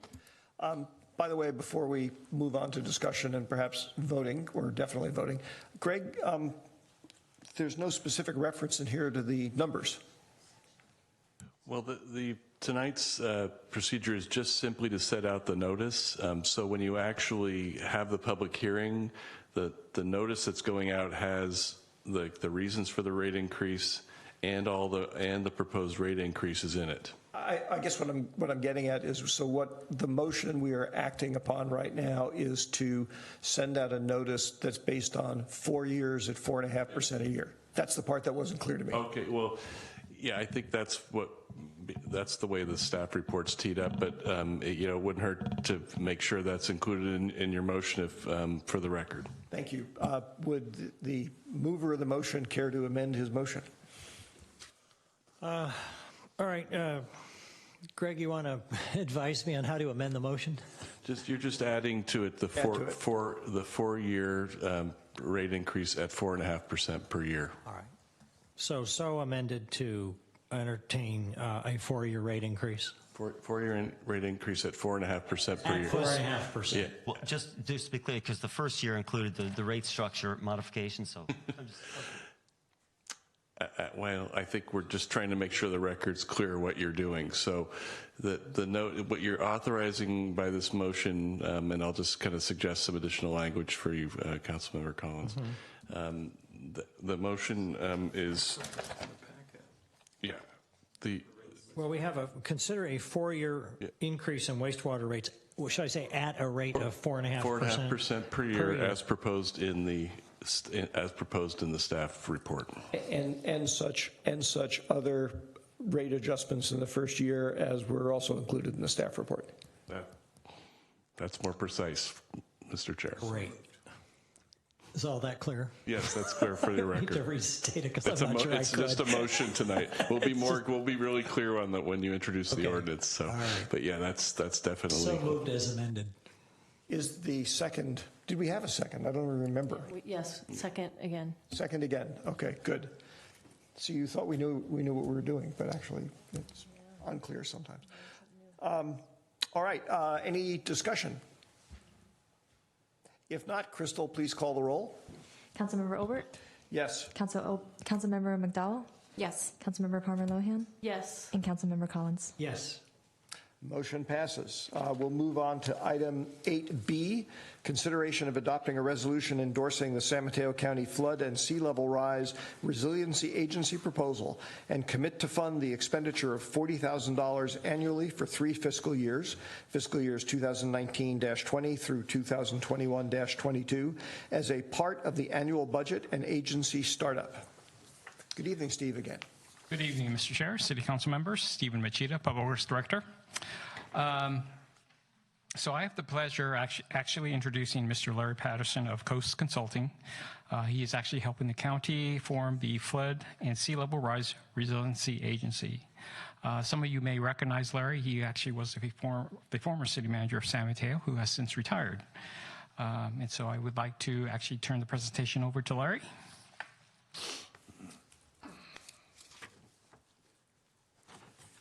Good evening, Larry. Good evening, Mr. Chair, members of the City Council. Thank you for the introduction, Stephen. I'd like to kind of give you a little bit of an outline of kind of where we're going to go this evening. I want to make sure that you have some background in terms of why this agency is being recommended, kind of what the key elements of the proposal are. Talking about a 3-year startup plan, how that will be funded. You mentioned in the staff report the $40,000. And then I want to talk a little bit about where we are in the approval process and the endorsement process. Your actions tonight, as I'll say at the end of the presentation, are simply to requesting that you endorse the proposal and that you authorize the expenditure of $40,000 annually for the 3-year startup time period. This is an interesting issue that has really been active since 2013. There have been water summits. There have been considerable discussions. There have been discussions at CCAG about the need for kind of a single voice within the county as we approach flooding and sea level rise specifically. These 3 issues are complex. They normally are requiring multiple jurisdictions to agree on a plan. They are very expensive. Generally, just to give you an idea, in San Mateo, some of the levee work that we're doing, that they're doing, is generally been in the $20 to $50 million range for individual projects. So it takes some time to actually get these projects in place. Now, we've been at a disadvantage in San Mateo County because we have not had a single voice. Every city has pursued grant funding on their own, and I can tell you firsthand that that's not as effective as going forward as a county with a clear, coherent plan for what we plan to do to address flooding and sea level rise. There's another little twist in this. The flood control district has existed since 1958. The county is responsible for the flood control district. The Board of Supervisors governs that agency. It's a pre-Prop 13 property tax agency. But it has very limited functions and responsibilities. There are 3 subzones, and it doesn't have the ability to look on as wide an area basis as we need for sea level rise and some of the other flooding issues within the county. There's been recently also a new twist, which we just received a letter from the Regional Water Quality Control Board, which is responsible for water quality. And one of the things that's coming forward that makes this agency timely is that Matt Fabry at CCAG has been managing the administration and kind of the other aspects of the permit that we have with the regional board. But that responsibility is shifting. They're now starting to move towards requiring major capital investments to meet the water quality needs. Part of that has been trash capture, and then it's also removing some of those things like PCBs and other things that are difficult, some detention or retention facilities. So those expensive projects might fall in a given jurisdiction. One of the pieces of information we got from the board recently was that they would consider applying the benefits on a countywide basis if we have a countywide process and agency to move it forward. So it may be that a facility built in one community is actually going to benefit the other communities in the area. So I think that's not insignificant. Again, those are very large projects, very expensive projects.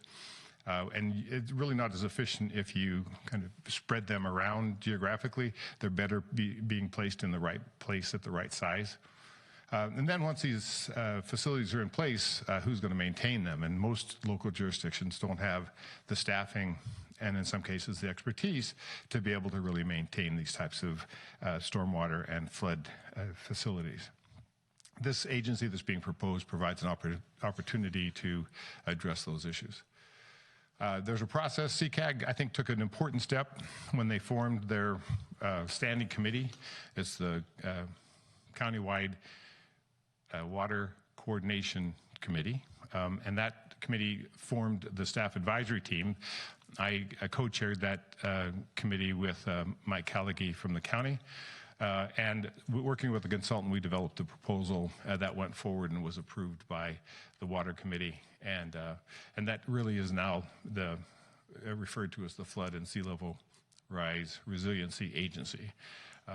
Doesn't tumble off your tongue, but it's very important, and the acronym doesn't help us much at all either. So it's really, I think, though, an important time, and there's a window of time to take some action that is really important to the county and to improve our position in terms of getting grant funding from federal and state agencies. I'll talk about the endorsement a little bit later. There are really 2 documents you should have access to.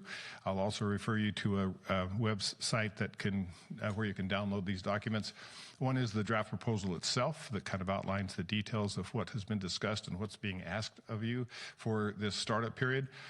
And the second is kind of an executive summary, which is more graphic and just a kind of a 11 by 17 folded to provide that information in a little bit simpler form. The proposal includes several things. One is that there was a decision to modify the existing flood control district as opposed to setting up a new agency under a joint powers authority or some other measure. And that action was really taken in response to input that we received from the public outreach that we did with elected officials and with staff. There was I think an interest in having the responsibility and the direction set for this agency by cities as well as the county. And so having the Board of Supervisors as the governing body was seen as a limitation. So the recommendation is to modify the governance to include a 7-member board of elected officials. Those board members, 5 would be selected by CCAG. They would be selected to represent the north, central, south, and coast sides areas of the county, and 1 at-large position. The 2 other positions would be from the Board of Supervisors. One of those would be from District 3, which is the coastside district, and the other would be selected by the Board of Supervisors. We talk about a 3-year startup. Part of that is dictated by how quickly the actual flood control district can be modified. It requires state legislation. So we are talking with Assemblymember Mullen and State Senator Hill. Assemblymember Mullen is actually submitted a spot bill, AB 825, that would actually make the changes to the governance and the functions within that the county flood control district. And I might add that part of those changes are simply to modernize it. It was the legislation originated in 1958, and a few things have changed. That really requires some adjustment to the wording within the document. Funding is intended to be shared by the county. Half by the county, half by cities. And I'll talk a little bit more about how that would work in a minute. The startup phase, maybe one of the most important things would be to assemble a flood and sea level rise investment plan. Right now, we do not have a countywide plan that says this is where we should make our investments in these areas. We need to have an extensive public outreach program. And then to make it really a permanent agency, there has to be some establishment of an ongoing, reliable funding source.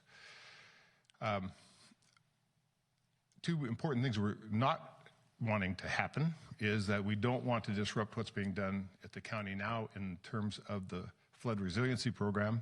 There are 3 MOUs that have been prepared where cities are participating with the county to implement some specific improvements on specific watersheds. The other is that the flood control district and its funding should be uninterrupted. The intent is not to let the legislation or any other actions taken disrupt that process either. And it's likely that to have that work continue in the startup period, that work would be contracted with the county. Just a schedule, the first phase was completed, and that was to develop the proposal itself. We're now in that process of, we started in January through, actually it says July, but we hope to be finished by mid-April with getting the endorsements from individual cities and towns. And then at that point, the agency would begin its startup process. The startup process is budgeted to be about $1.1 million a year.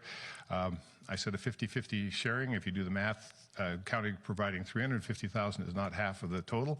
Cities are providing $750,000. Where that other $400,000 is the continuation of the MOU services that are supporting the same program, but are ongoing and making progress in terms of both identifying and funding specific capital improvements.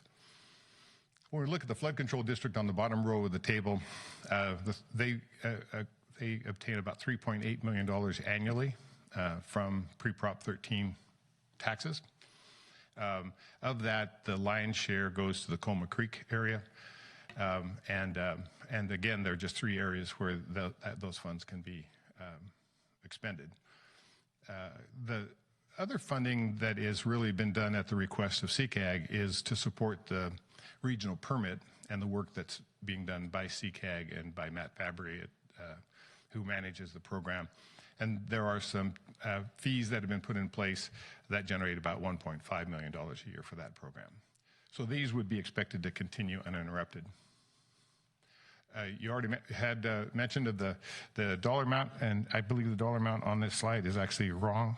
I think that was $40,000, which was in your staff report. I'm glad the line is right in the middle of the 5.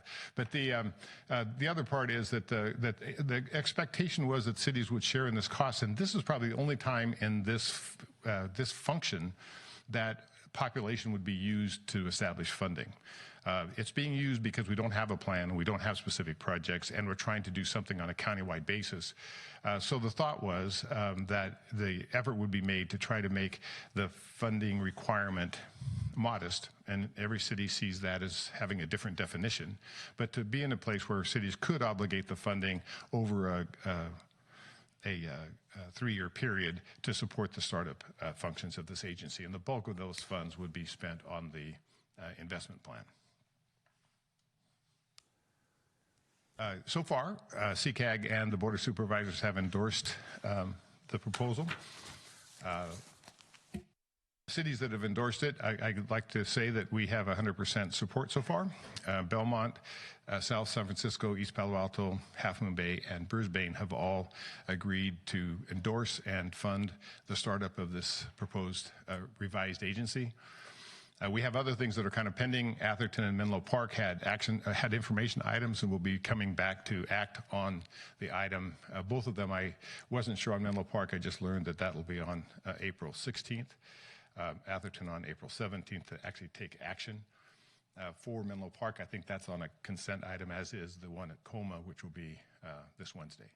So this week we have you, concurrent with you, Hillsborough is discussing this issue, and then we have San Bruno and Portola Valley also this week. So as we move into next week, we should have received feedback and hopefully endorsement from about half of the agencies within the county. The work will continue through the middle part of April so that we can get to all the councils and they can have, where they want it, they can have the informational item followed by an actual action item at a separate meeting. All we're asking is your endorsement and support for this proposal and the approval of the annual funding, $40,000 per year. Thank you, Larry. Any questions for Larry? Laura. Thank you, Larry. Appreciate your presentation tonight. Could you remind me again, you talked about the composition of the committee. Who would it be comprised of and from what areas? Okay, for the board that's being proposed within the legislative change, there would be 5 city members, elected officials, appointed by CCAG.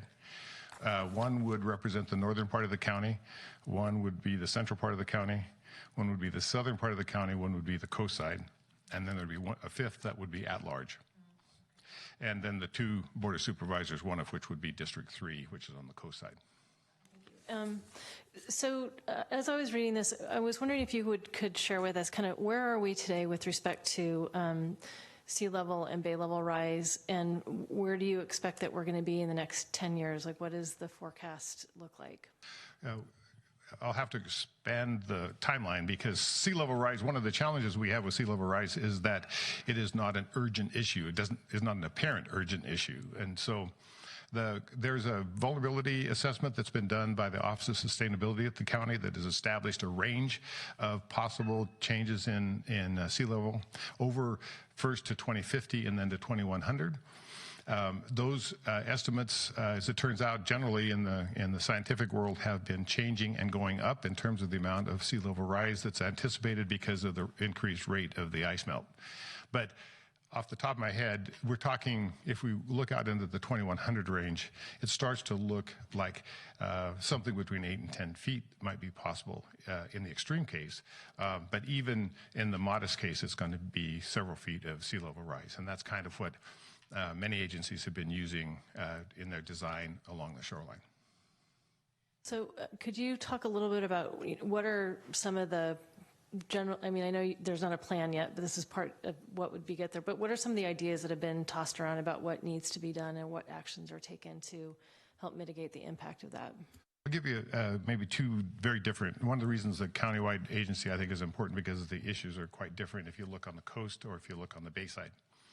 On the coast, it's primarily erosion, coastal erosion, and that's a problem that obviously in Pacifica they can tell you a lot about the effects of coastal erosion, as in Half Moon Bay along Surfers Beach is the same sort of thing, where they've had to do some preemptive work there. So I think the erosion along the coast side is a major issue. On the bay side, if you just give you an example of maybe kind of a key part where not much is known right now would be San Francisco Airport, Millbrae, San Bruno, Burlingame, in that area in there where there is some action that's going to be needed. And what the Office of Sustainability has suggested is that there's a fairly wide range of things that can be considered. Things that are the traditional, which is levees, breakwaters, those kinds of things, the physical. They did a scale, and those were on the gray end of the scale. There's a green end of the scale, which really looks at horizontal levees, which is actually raising the level farther out into the bay and with vegetation reducing the effects of the sea level rise over time and the wave action and other things. So there's a fairly broad range of things that could be done just within that one reach that I described. The investment plan would be designed to actually talk with the communities on a kind of a geographic specific basis. What's important to, say, Burlingame and Millbrae isn't going to be the same for Half Moon Bay and isn't even going to be the same for Redwood City. So the idea was to focus the outreach and public engagement in these specific areas and talk about the range of things that might be possible. There's certainly going to be cases where traditional levees and flood walls and those types of improvements will make some sense.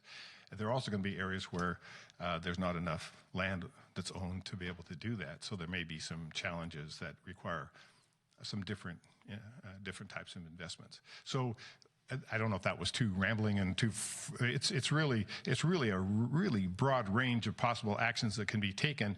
And the reason I commented about the 10 years is that if we started today with some of these improvements, we'd be really lucky to get them designed, approved, permitted, and funded by 2050. I mean, because it takes decades to put some of these large projects in place, especially along a shoreline where the biological and the habitat considerations are very sensitive and need special treatment. So I think the idea is we're starting now. We're not starting early.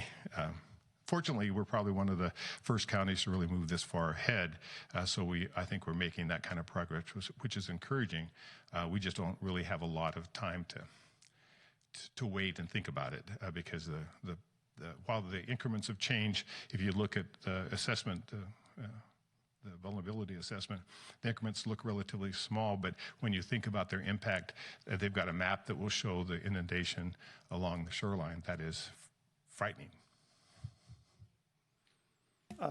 By the way, I seem to recall listening to that discussion, a chart from a report that came out like a year or so ago that I believe it was one of the higher end cases, 2100. It showed the water level reaching all the way to roughly where the train tracks are in San Carlos. So it would be the entire east side. So it's a significant issue potentially for San Carlos as well. Ron. Thank you, Mark. Thanks, Larry, for a good presentation. Just a few questions. We had a regional ballot measure a couple of years ago which addressed sea level rise. How does that fit into this equation? That was Measure AA. It was a Bay Area-wide measure. And that I don't believe that the actual uses of those funds are fully developed yet. A lot of it was marshland restoration and things that might fit within our overall plan, but would not necessarily fully address our sea level rise issues.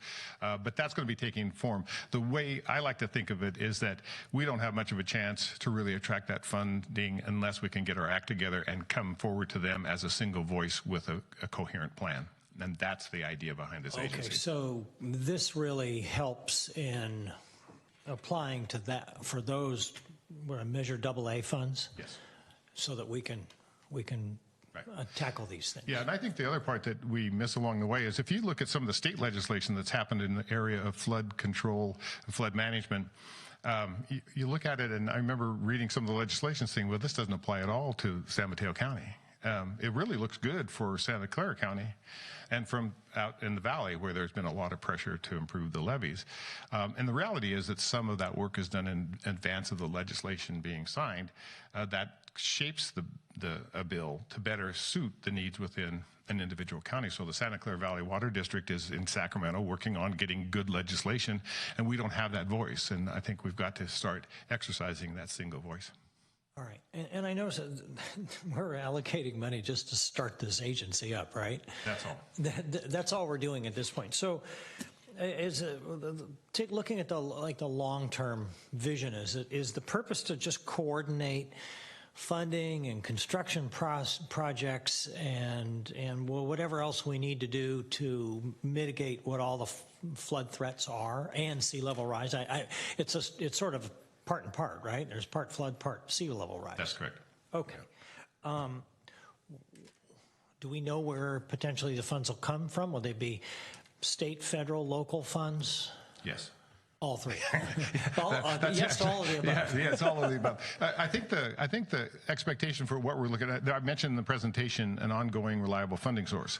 And that reliable funding source is to allow this organization to move forward, part of it. Another part is that anytime you pursue something like federal funding, there's normally a match requirement, a local match required. And so it may be that part of the funding would make sense as a local match. The actual cost of some of these projects is just so large that it really demands state and federal funding as well. So we need the local match and that local organization and the local voice to attract the federal and the state dollars as well. How would the local match be created? Would it be property tax, sales tax, transportation taxes? It's one of those, I could say yes. One of the things the agency is going to be formed to figure out. Well, part of it is we have to figure out what those improvements are, and different improvements may be, different funding may be appropriate for different types of projects. So in some cases, it may be working with the Corps of Engineers on kind of the gray end of the spectrum. There may be, there's the new enhanced infrastructure districts that might have some application within this. There could be some small, relatively direct benefit assessment districts that might make some sense. So the way we're describing it is we don't know until we get the plan together and we kind of see the array of projects so we can match that array of projects with an appropriate array of funding mechanisms. But the thought is to have some funding coming forward that both allows for matching, could allow for some bond financing so we can bring the projects forward and pay them over time. And so it's really a matter of trying to assemble a coherent, I was going to say coherent and then say patchwork, which doesn't sound like it's very coherent. But the idea is to try to assemble and weave together these different funding mechanisms to match the types of projects that come out of the investment plan, and that the local funding portion would be some for projects, some for design, maybe certainly some for coordination. I mentioned some for maintenance, but we don't have we don't have the plan, so it's really difficult to give a precise answer. So, but part of the charge of the agency is to develop that. Part of what your funding will do would be to fund the development of that plan. And I understand there'll be, 5 local elected representatives. A part of that, I assume they would apply through, like we have a city selection committee that would choose the representatives, et cetera. You know, that was discussed by the Water Committee of CCAG, and the decision was to have CCAG itself appoint those members. And the logic was that 21 members sit on the CCAG board, and the thought was having those voices is really important to select these individual members. So they are currently talking about the first step being, where's the boundary between north and central and south and central and the coast? Because Daly City, for example, could be in either of the north or the coast. So some of that's being done at the CCAG level right now to try to sort out. And then we're hoping to have the kind of the board, as it would be when the legislation is available, kind of assembled so that we can continue the work and get input from cities and from the county to move some of these things forward that are ready to go. Thank you. You're welcome. Thank you, Larry. I had a few questions and something I want to follow up on, and something that you and Ron were talking about. So I think I know the answer to some of these, but I just want to make sure. This agency, entity, commission that we're talking about setting up, will it have any independent taxing, or what I think of as 218 authority, where they could approach residents in the county and basically ask for approval for funding? Yes. It will? Yes. Okay. And I might add that funding, for the most part, exists within the existing legislation.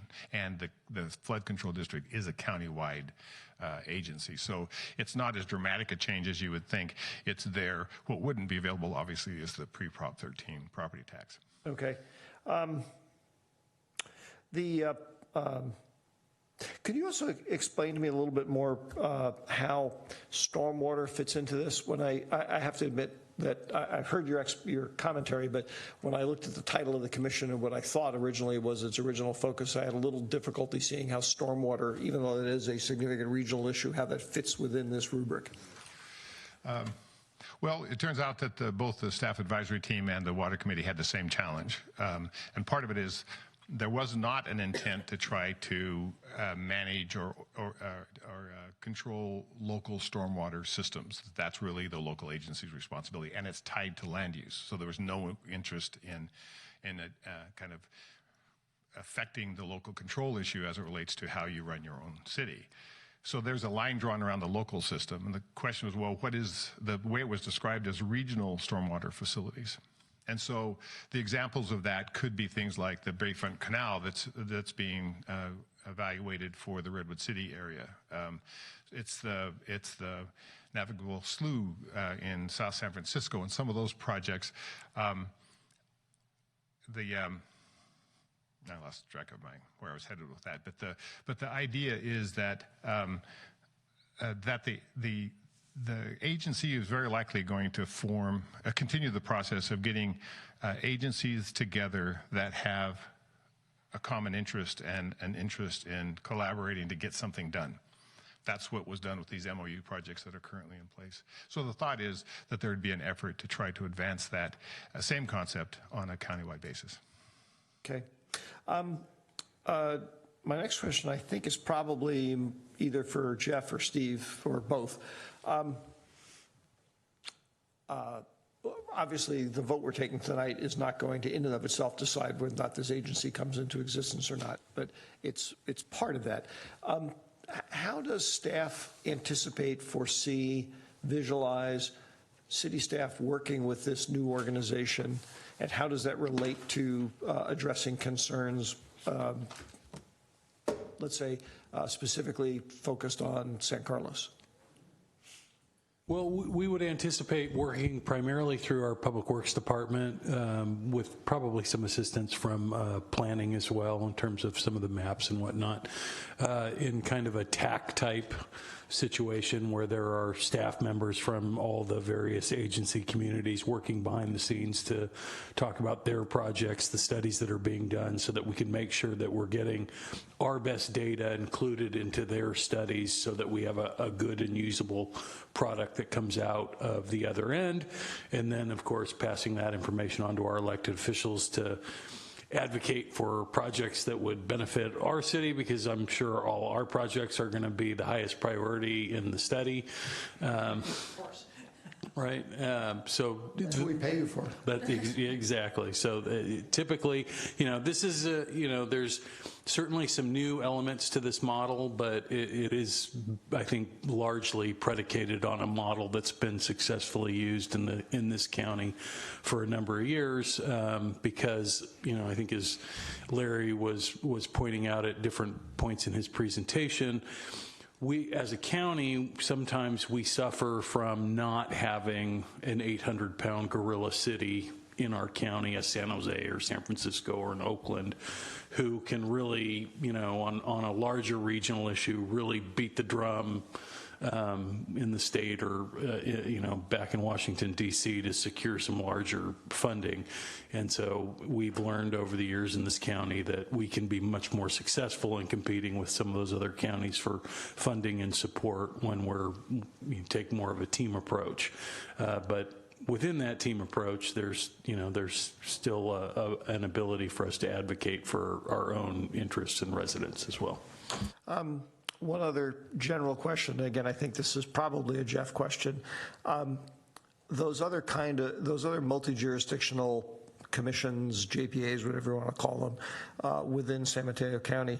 One thing that Larry mentioned towards the end of his conversation with Ron that caught my ear, was the notion that the members of the oversight board for this agency would be chosen by CCAG. I was sitting here thinking, my knowledge, which is limited, of these other commissions, those board members are chosen by the city selection committee. In other words, every city gets an opportunity to, and presumably, as we've talked ourselves, the council, if the city chooses to do that, weighs in on who they want to see there.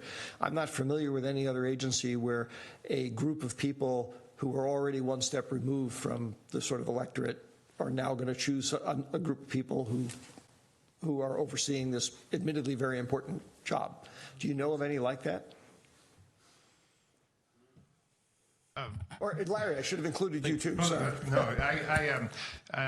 No, I don't know of others. And in fact, the original recommendation was from the staff advisory team was for the City Select Committee to provide that function. And that from the Water Committee's perspective, which was a subcommittee of CCAG, was that process is they didn't feel that it was as reliable in terms of the participation, because it's a matter of who's there and kind of who's there to represent the different cities. And their concern was that, because at the time we were talking about two things, should this be a 5-person board, 7-person board, or a 21-person board? Because one of the thoughts was, how do we get adequate representation from all the cities to influence kind of how this new board would function? The solution that they arrived at was move the selections to CCAG, which then has the 21-member board and could then oversee and manage those who would be appointed to this new board. I understand the logic, as I'll get back to in my comments when this comes up for action. I have some concerns about that, but I appreciate you explaining that. Other questions? Seeing none, we're open mic, discussion, ideas, motions. Oh, excuse me. Thank you. Comments? Yes, no, that's absolutely right. That's absolutely right. I should say that was a test to see if you. No, actually, it was a mistake on my part. Since this is an item for the opportunity for the public to comment on it, is there any member of the public who would wish to comment on? And there is. Thank you. I really appreciate you reminding me that I overlooked that. I apologize, sir. Crystal does. Welcome. Hey, thank you. Enjoyed listening to the commentary going back and forth tonight. I just wanted to add a couple of things. I look at the list of state agencies and boards and whatever, and it's multiple pages long. They get started, they never die. They're out there spending other people's money. So I would like to highlight that, in spawning this, we're kicking in $40K a year now. There are some budget estimates in there that I saw 1.5 million go out there a ways. And that's not even including projects. That's just annual budget that folks are going to have to kick in over time and be committed to. Yet we have an organization in place with the flood control district and agencies that are taking care of business today. So it seems to me a small step if you want to do an organized activity to get the various flood control units within the county potentially working together and task them with doing this function versus standing up in other boards as an option. So it's something to think about. Thank you, and my apologies for not noticing that you wish to speak. No, not a problem. I'd let you know. All right. Anybody else wishing to address the council on this matter? If not, open mic, discussion, motions, thoughts, ideas. Just, I want to confirm something. I heard 5-member board, 7-member board, and then 20-member board. Is it 21-member board? Is that? It is a 7-member board. 7-member board. 5 from cities, 2 from the county. Okay. All right. And just also to clarify, and it is not a new agency. It is simply modifying the existing flood control district. Right. So one of the concerns was about forming another agency. It sounded like a reconstituting of a particular agency. Okay. All right. That was the only thing I just wanted to make clear. You ready for a motion? Or? I'm ready for anything, Ron. Okay. Okay. I move to adopt Resolution 2019-17, a resolution of the City Council of the City of San Carlos endorsing the San Mateo County Flood and Sea Level Rise Resiliency Agency proposal and commit to fund the expenditure of $40,000 annually for 3 fiscal years 2019-2020 through 2021-22 as a part of the annual budget and agency startup. Is there a second? I'll second. There's a motion and a second. Discussion. I do have one item of discussion. Since this is the reformulation of a committee, maybe Larry, you can answer this. Have we already been paying a fee for this agency that we're reconstituting? in your area, I don't believe you have. It would have been within the flood control district. There are 3 subzones. I don't think your residents are contributing to that. The county is funding the flood resiliency program. The county manages and oversees the flood control district as it's currently organized, and the funding for it comes from the property tax. So right now, these functions are not funded through your agency. Thank you. Any further commentary or discussion? Then I'm gonna chime in. I had some sort of questions about this standing up this organization or standing up the organization before tonight, and I still don't have any major concerns. But one thing, Larry, that you mentioned tonight about the issue of CCAG choosing the members of the board, I'm afraid for me that tips me over the balance to say I'm going to vote against this. I'm certainly not going to lose any sleep over it because I do think it's addressing an important set of issues. My concern literally has to do just with the sort of precedent for governance that we're setting. I'll come back to that after the discussion and vote is finished. But basically, I would feel much more comfortable if there was a more direct line between the oversight board of this organization and the cities that it's serving, the communities and county that it's serving. To me, that's just a bridge too far. So any other thoughts or comments? Hearing none, Crystal, if you'd call the roll, please. Councilmember Palmer Lohan? Yes. Councilmember McDowell? Yes. Councilmember Collins? Yes. And Councilmember Olbert? No. Did you have something you wanted to add? I appreciate your comments, and I'm trying to make sure I bring that back to CCAG and to the Board of Supervisors accurately. So the idea of selecting the members by CCAG is what you were concerned about. Would you prefer the City Select Committee be the vehicle through which is consistent with other boards? Had that been the approach, I would have voted yes. Okay, thank you. So, but you still won the vote. Doesn't matter. So, I did want to make one other sort of general comment triggered by this item, but not specifically related to it.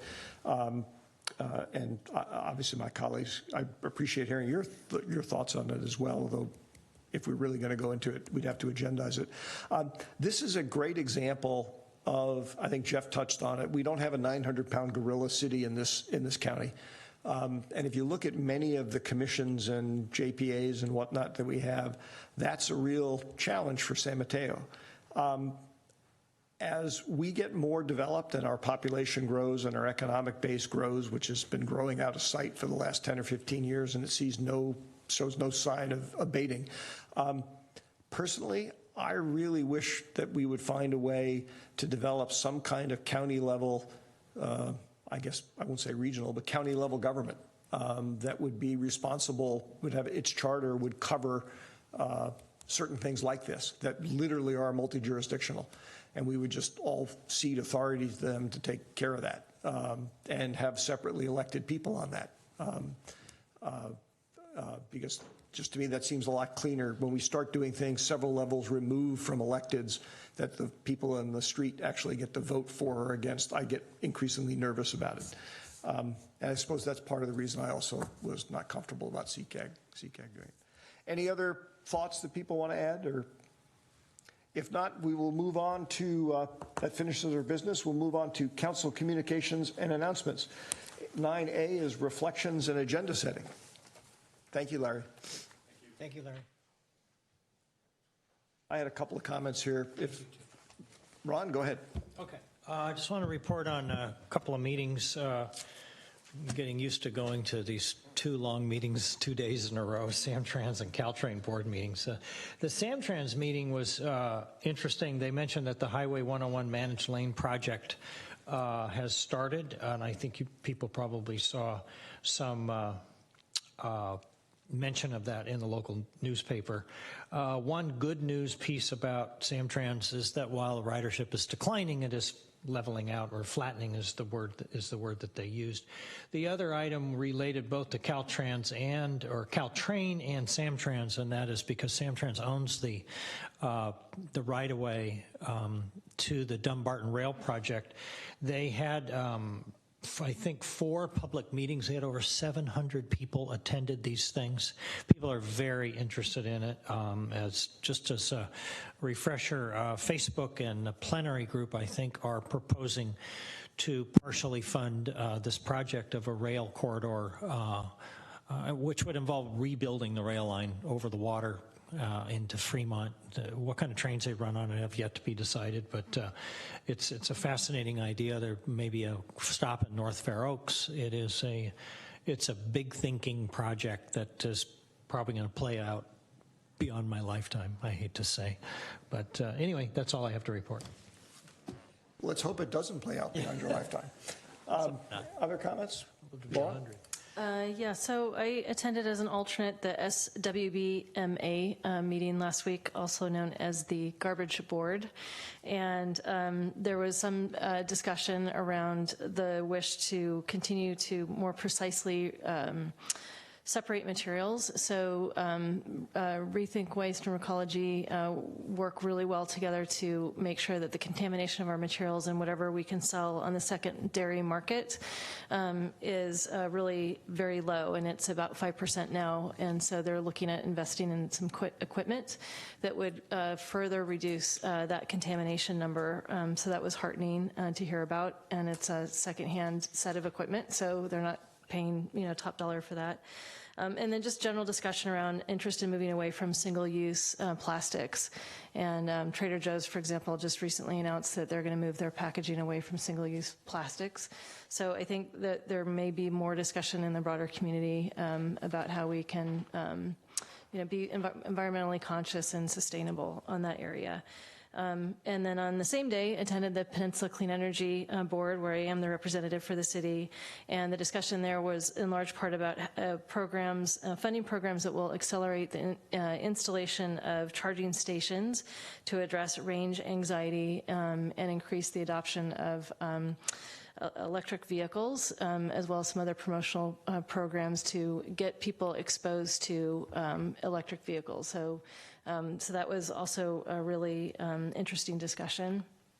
And then finally, subcommittee attended a meeting up at Sacramento with some staff earlier this week to talk about the housing issues and how San Carlos is progressing in that particular area and advocating for our city. And in fact, some of the examples that our planning director, Al Savay, brought, Jerry Hill wants to use at an upcoming meeting that he's hosting at the end of this week. So I was really proud of the work that the staff shared, that it was so well received that it's now being used as an example at another countywide meeting. So thank you. Great. Sarah, do you have anything you wanted to add? Or? I have nothing to report tonight. Thank you. That's fine. I'd just like to add on to what Laura said. I thought Al was the perfect example of a picture is worth 1,000 words. The zoning map that he did was brilliant. Too bad he's not here to hear that. I know. And by the way, no chance. Not that there was any problem with this. That actually, what everybody was just doing is actually 9B, but that's okay. 9A, reflections and agenda setting. I had a couple of things I wanted to bring up there. One, under the heading of reflections for staff's benefit, I thought it would help if the 218 notices for like the sewer rates, the actual language that we're using, if we were supposed to include the rates that was in the write-up. Just remember that whole discussion we had with Greg about how we amend it and revise this and do that. Correct. So that's a minor thing, but as long as we're typing out the proposed language ahead of time, I think including that would be helpful. I also had a question for staff. I just wanted to make sure I understood when the budget discussions are scheduled. That's for one of the April meetings, is that correct?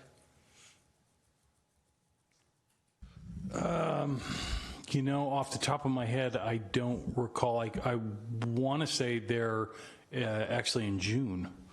It might be Might the be end of May. Well, I know might we be the end of usually May. do a discussion. When we do the 2-year budget, you would be correct. Okay. But when we do just do the update, it's a little bit later. I know I have not yet had meetings with staff on the budget. They're just getting close to the submittal deadline before finance reviews and then I review. And I presume the process is such we will have some kind of meeting prior to actually discussing enacting the budget or adopting the budget where council can provide input and adjustments? Correct. Okay. Because I presume people who are newly elected to the council probably have ideas they'd like to add, and I know I have a few. So, the last thing under reflections and agenda setting, I think you're all aware, because in fact you should be, because Laura is applying for one of the jobs. There's the CASA MTC Compact Delegate vote that the Council of Cities mayors are doing this Thursday. We had talked at our Inside Baseball meeting about having council discussions before I decide, so I basically reflect the council's will. I don't see how there's a way that we can do that, given that they sort of did this as a specially scheduled meeting, unless, if the council wanted to, can we actually schedule a one agenda item before Thursday afternoon to convene and discuss? Or is it 72 hours? Yeah, you could schedule a special meeting to do that. Okay, so we can do that if people want to do that. I'm not taking a position on whether we should or not. It's just that we had agreed as a group we wanted to switch to the model where everybody got a chance to weigh in, and right now that's not going to happen unless we do a special meeting. Given that we have such short notice, is it possible for us to individually contact Mark with our preferences? It is not, no. Not, okay. Because that would be a Brown Act problem. Right, okay. All right, so then we'd have to have some. Just before you schedule a meeting Thursday afternoon, I just wanted to remind you that Thursday is the State of the City. Thank you, I forgot. No, actually, my Thursday is unbelievably crowded, so it would have to be either Wednesday afternoon, if that were possible, or Thursday, like at 8 a.m. Yeah, when you said Thursday afternoon, I was like, I think you're kind of busy. Well, when is the meeting? The meeting, the Council of Cities meeting is at 4 p.m. Is that right, Crystal? So I recall? Oh, so you got to go there first and then do the State of the City. It was originally a conflict with the council, with the State of the City address, and then they moved it up a couple hours. It was conflicting with CCAG or some other board meeting as well. So, I doubt they moved it because of my State of the City address. So, I have a question. Yes. Could council members contact Crystal and she could keep a tally, and then she could let Mark know, or Jeff? Sort of a workaround. Still can't. No, it's a good idea, but it's just that's another Brown Act problem. Okay. So. I'm just trying to. Yeah, no. And look, guys, I'm not pushing this. We have, historically, it's been up to the chair/mayor to cast the vote. I'd like to say I don't think that we've had problems with the results of that, but we did talk about we didn't want to do that anymore. So I'm more just saying, how strongly do we feel about it in this particular circumstance, given that we have very little time in which to just put it on a regular agenda? So, well, my feeling is it is a this big is sort of topic. a one-off, Yes. and I think since we didn't have time to schedule this, we can do this in the future. Okay. We leave it to your best judgment. That's my feeling on it. I agree. That's fine with me. You okay? All right, fine. Good. That takes care of that. Thank you. All right, so I also had one item on council member reports on subcommittees and whatnot. I had the pleasure of doing something as chair that the last time I was chair I didn't do, but in the intervening years, Ms. Julianne Kostanesek, I'm probably mispronouncing her last name, from Heather, who's a kindergarten K-1 teacher, has established a tradition of bringing her K-1 class into City Hall, and they tour the city, and they get to meet the mayor and do various things. And so that was kind of a novel experience for me and for, I guess, the kindergartners in the group. We did this little thing where we empaneled in groups of 4 or 5, the like 15 first graders as a council. So they got to sit in your chairs and sort of use the microphones and ask questions and stuff. And it was a really good discussion. It was a lot of fun. I was really impressed with the questions they asked. And in particular, I want to bring to your attention a question that was asked by one young lady who happened to be sitting in this chair, as it turns out, who asked if it were possible for the council to fund a program where we could have microphones that would make people tell the truth. And when we were talking about how you could, use public money to do important public things, and she thought that was important for people to tell the truth. And it actually was a fun discussion because we got to talk a little bit about the First Amendment and the Fifth Amendment and the limits of government enforcing people to say things that are contrary to their interests and whatnot. But I thought that was it's like, wow, if she could come up with a startup that would do that, I might invest in that. That was pretty cool. So with that, staff, comments on city administrative business. Yes, Mr. Chair, I'd just like to let the council and the community know that on Thursday, March the 14th at 5:30 at Devil's Canyon, the chair of the City Council will be conducting a State of the City address to the community. And if you're interested in going, you should contact the San Carlos Chamber of Commerce at sancarloschamber.org. Thank you. I must have been suppressing that for some reason, although I would have added that if you have absolutely nothing else to do Thursday night. No, actually, I hope it'll be fun. But I hope to see as many of you there as I can. And Devil's Canyon is a good place, I think, as we all know. So with that, unless anybody has any other comments, I will close the meeting.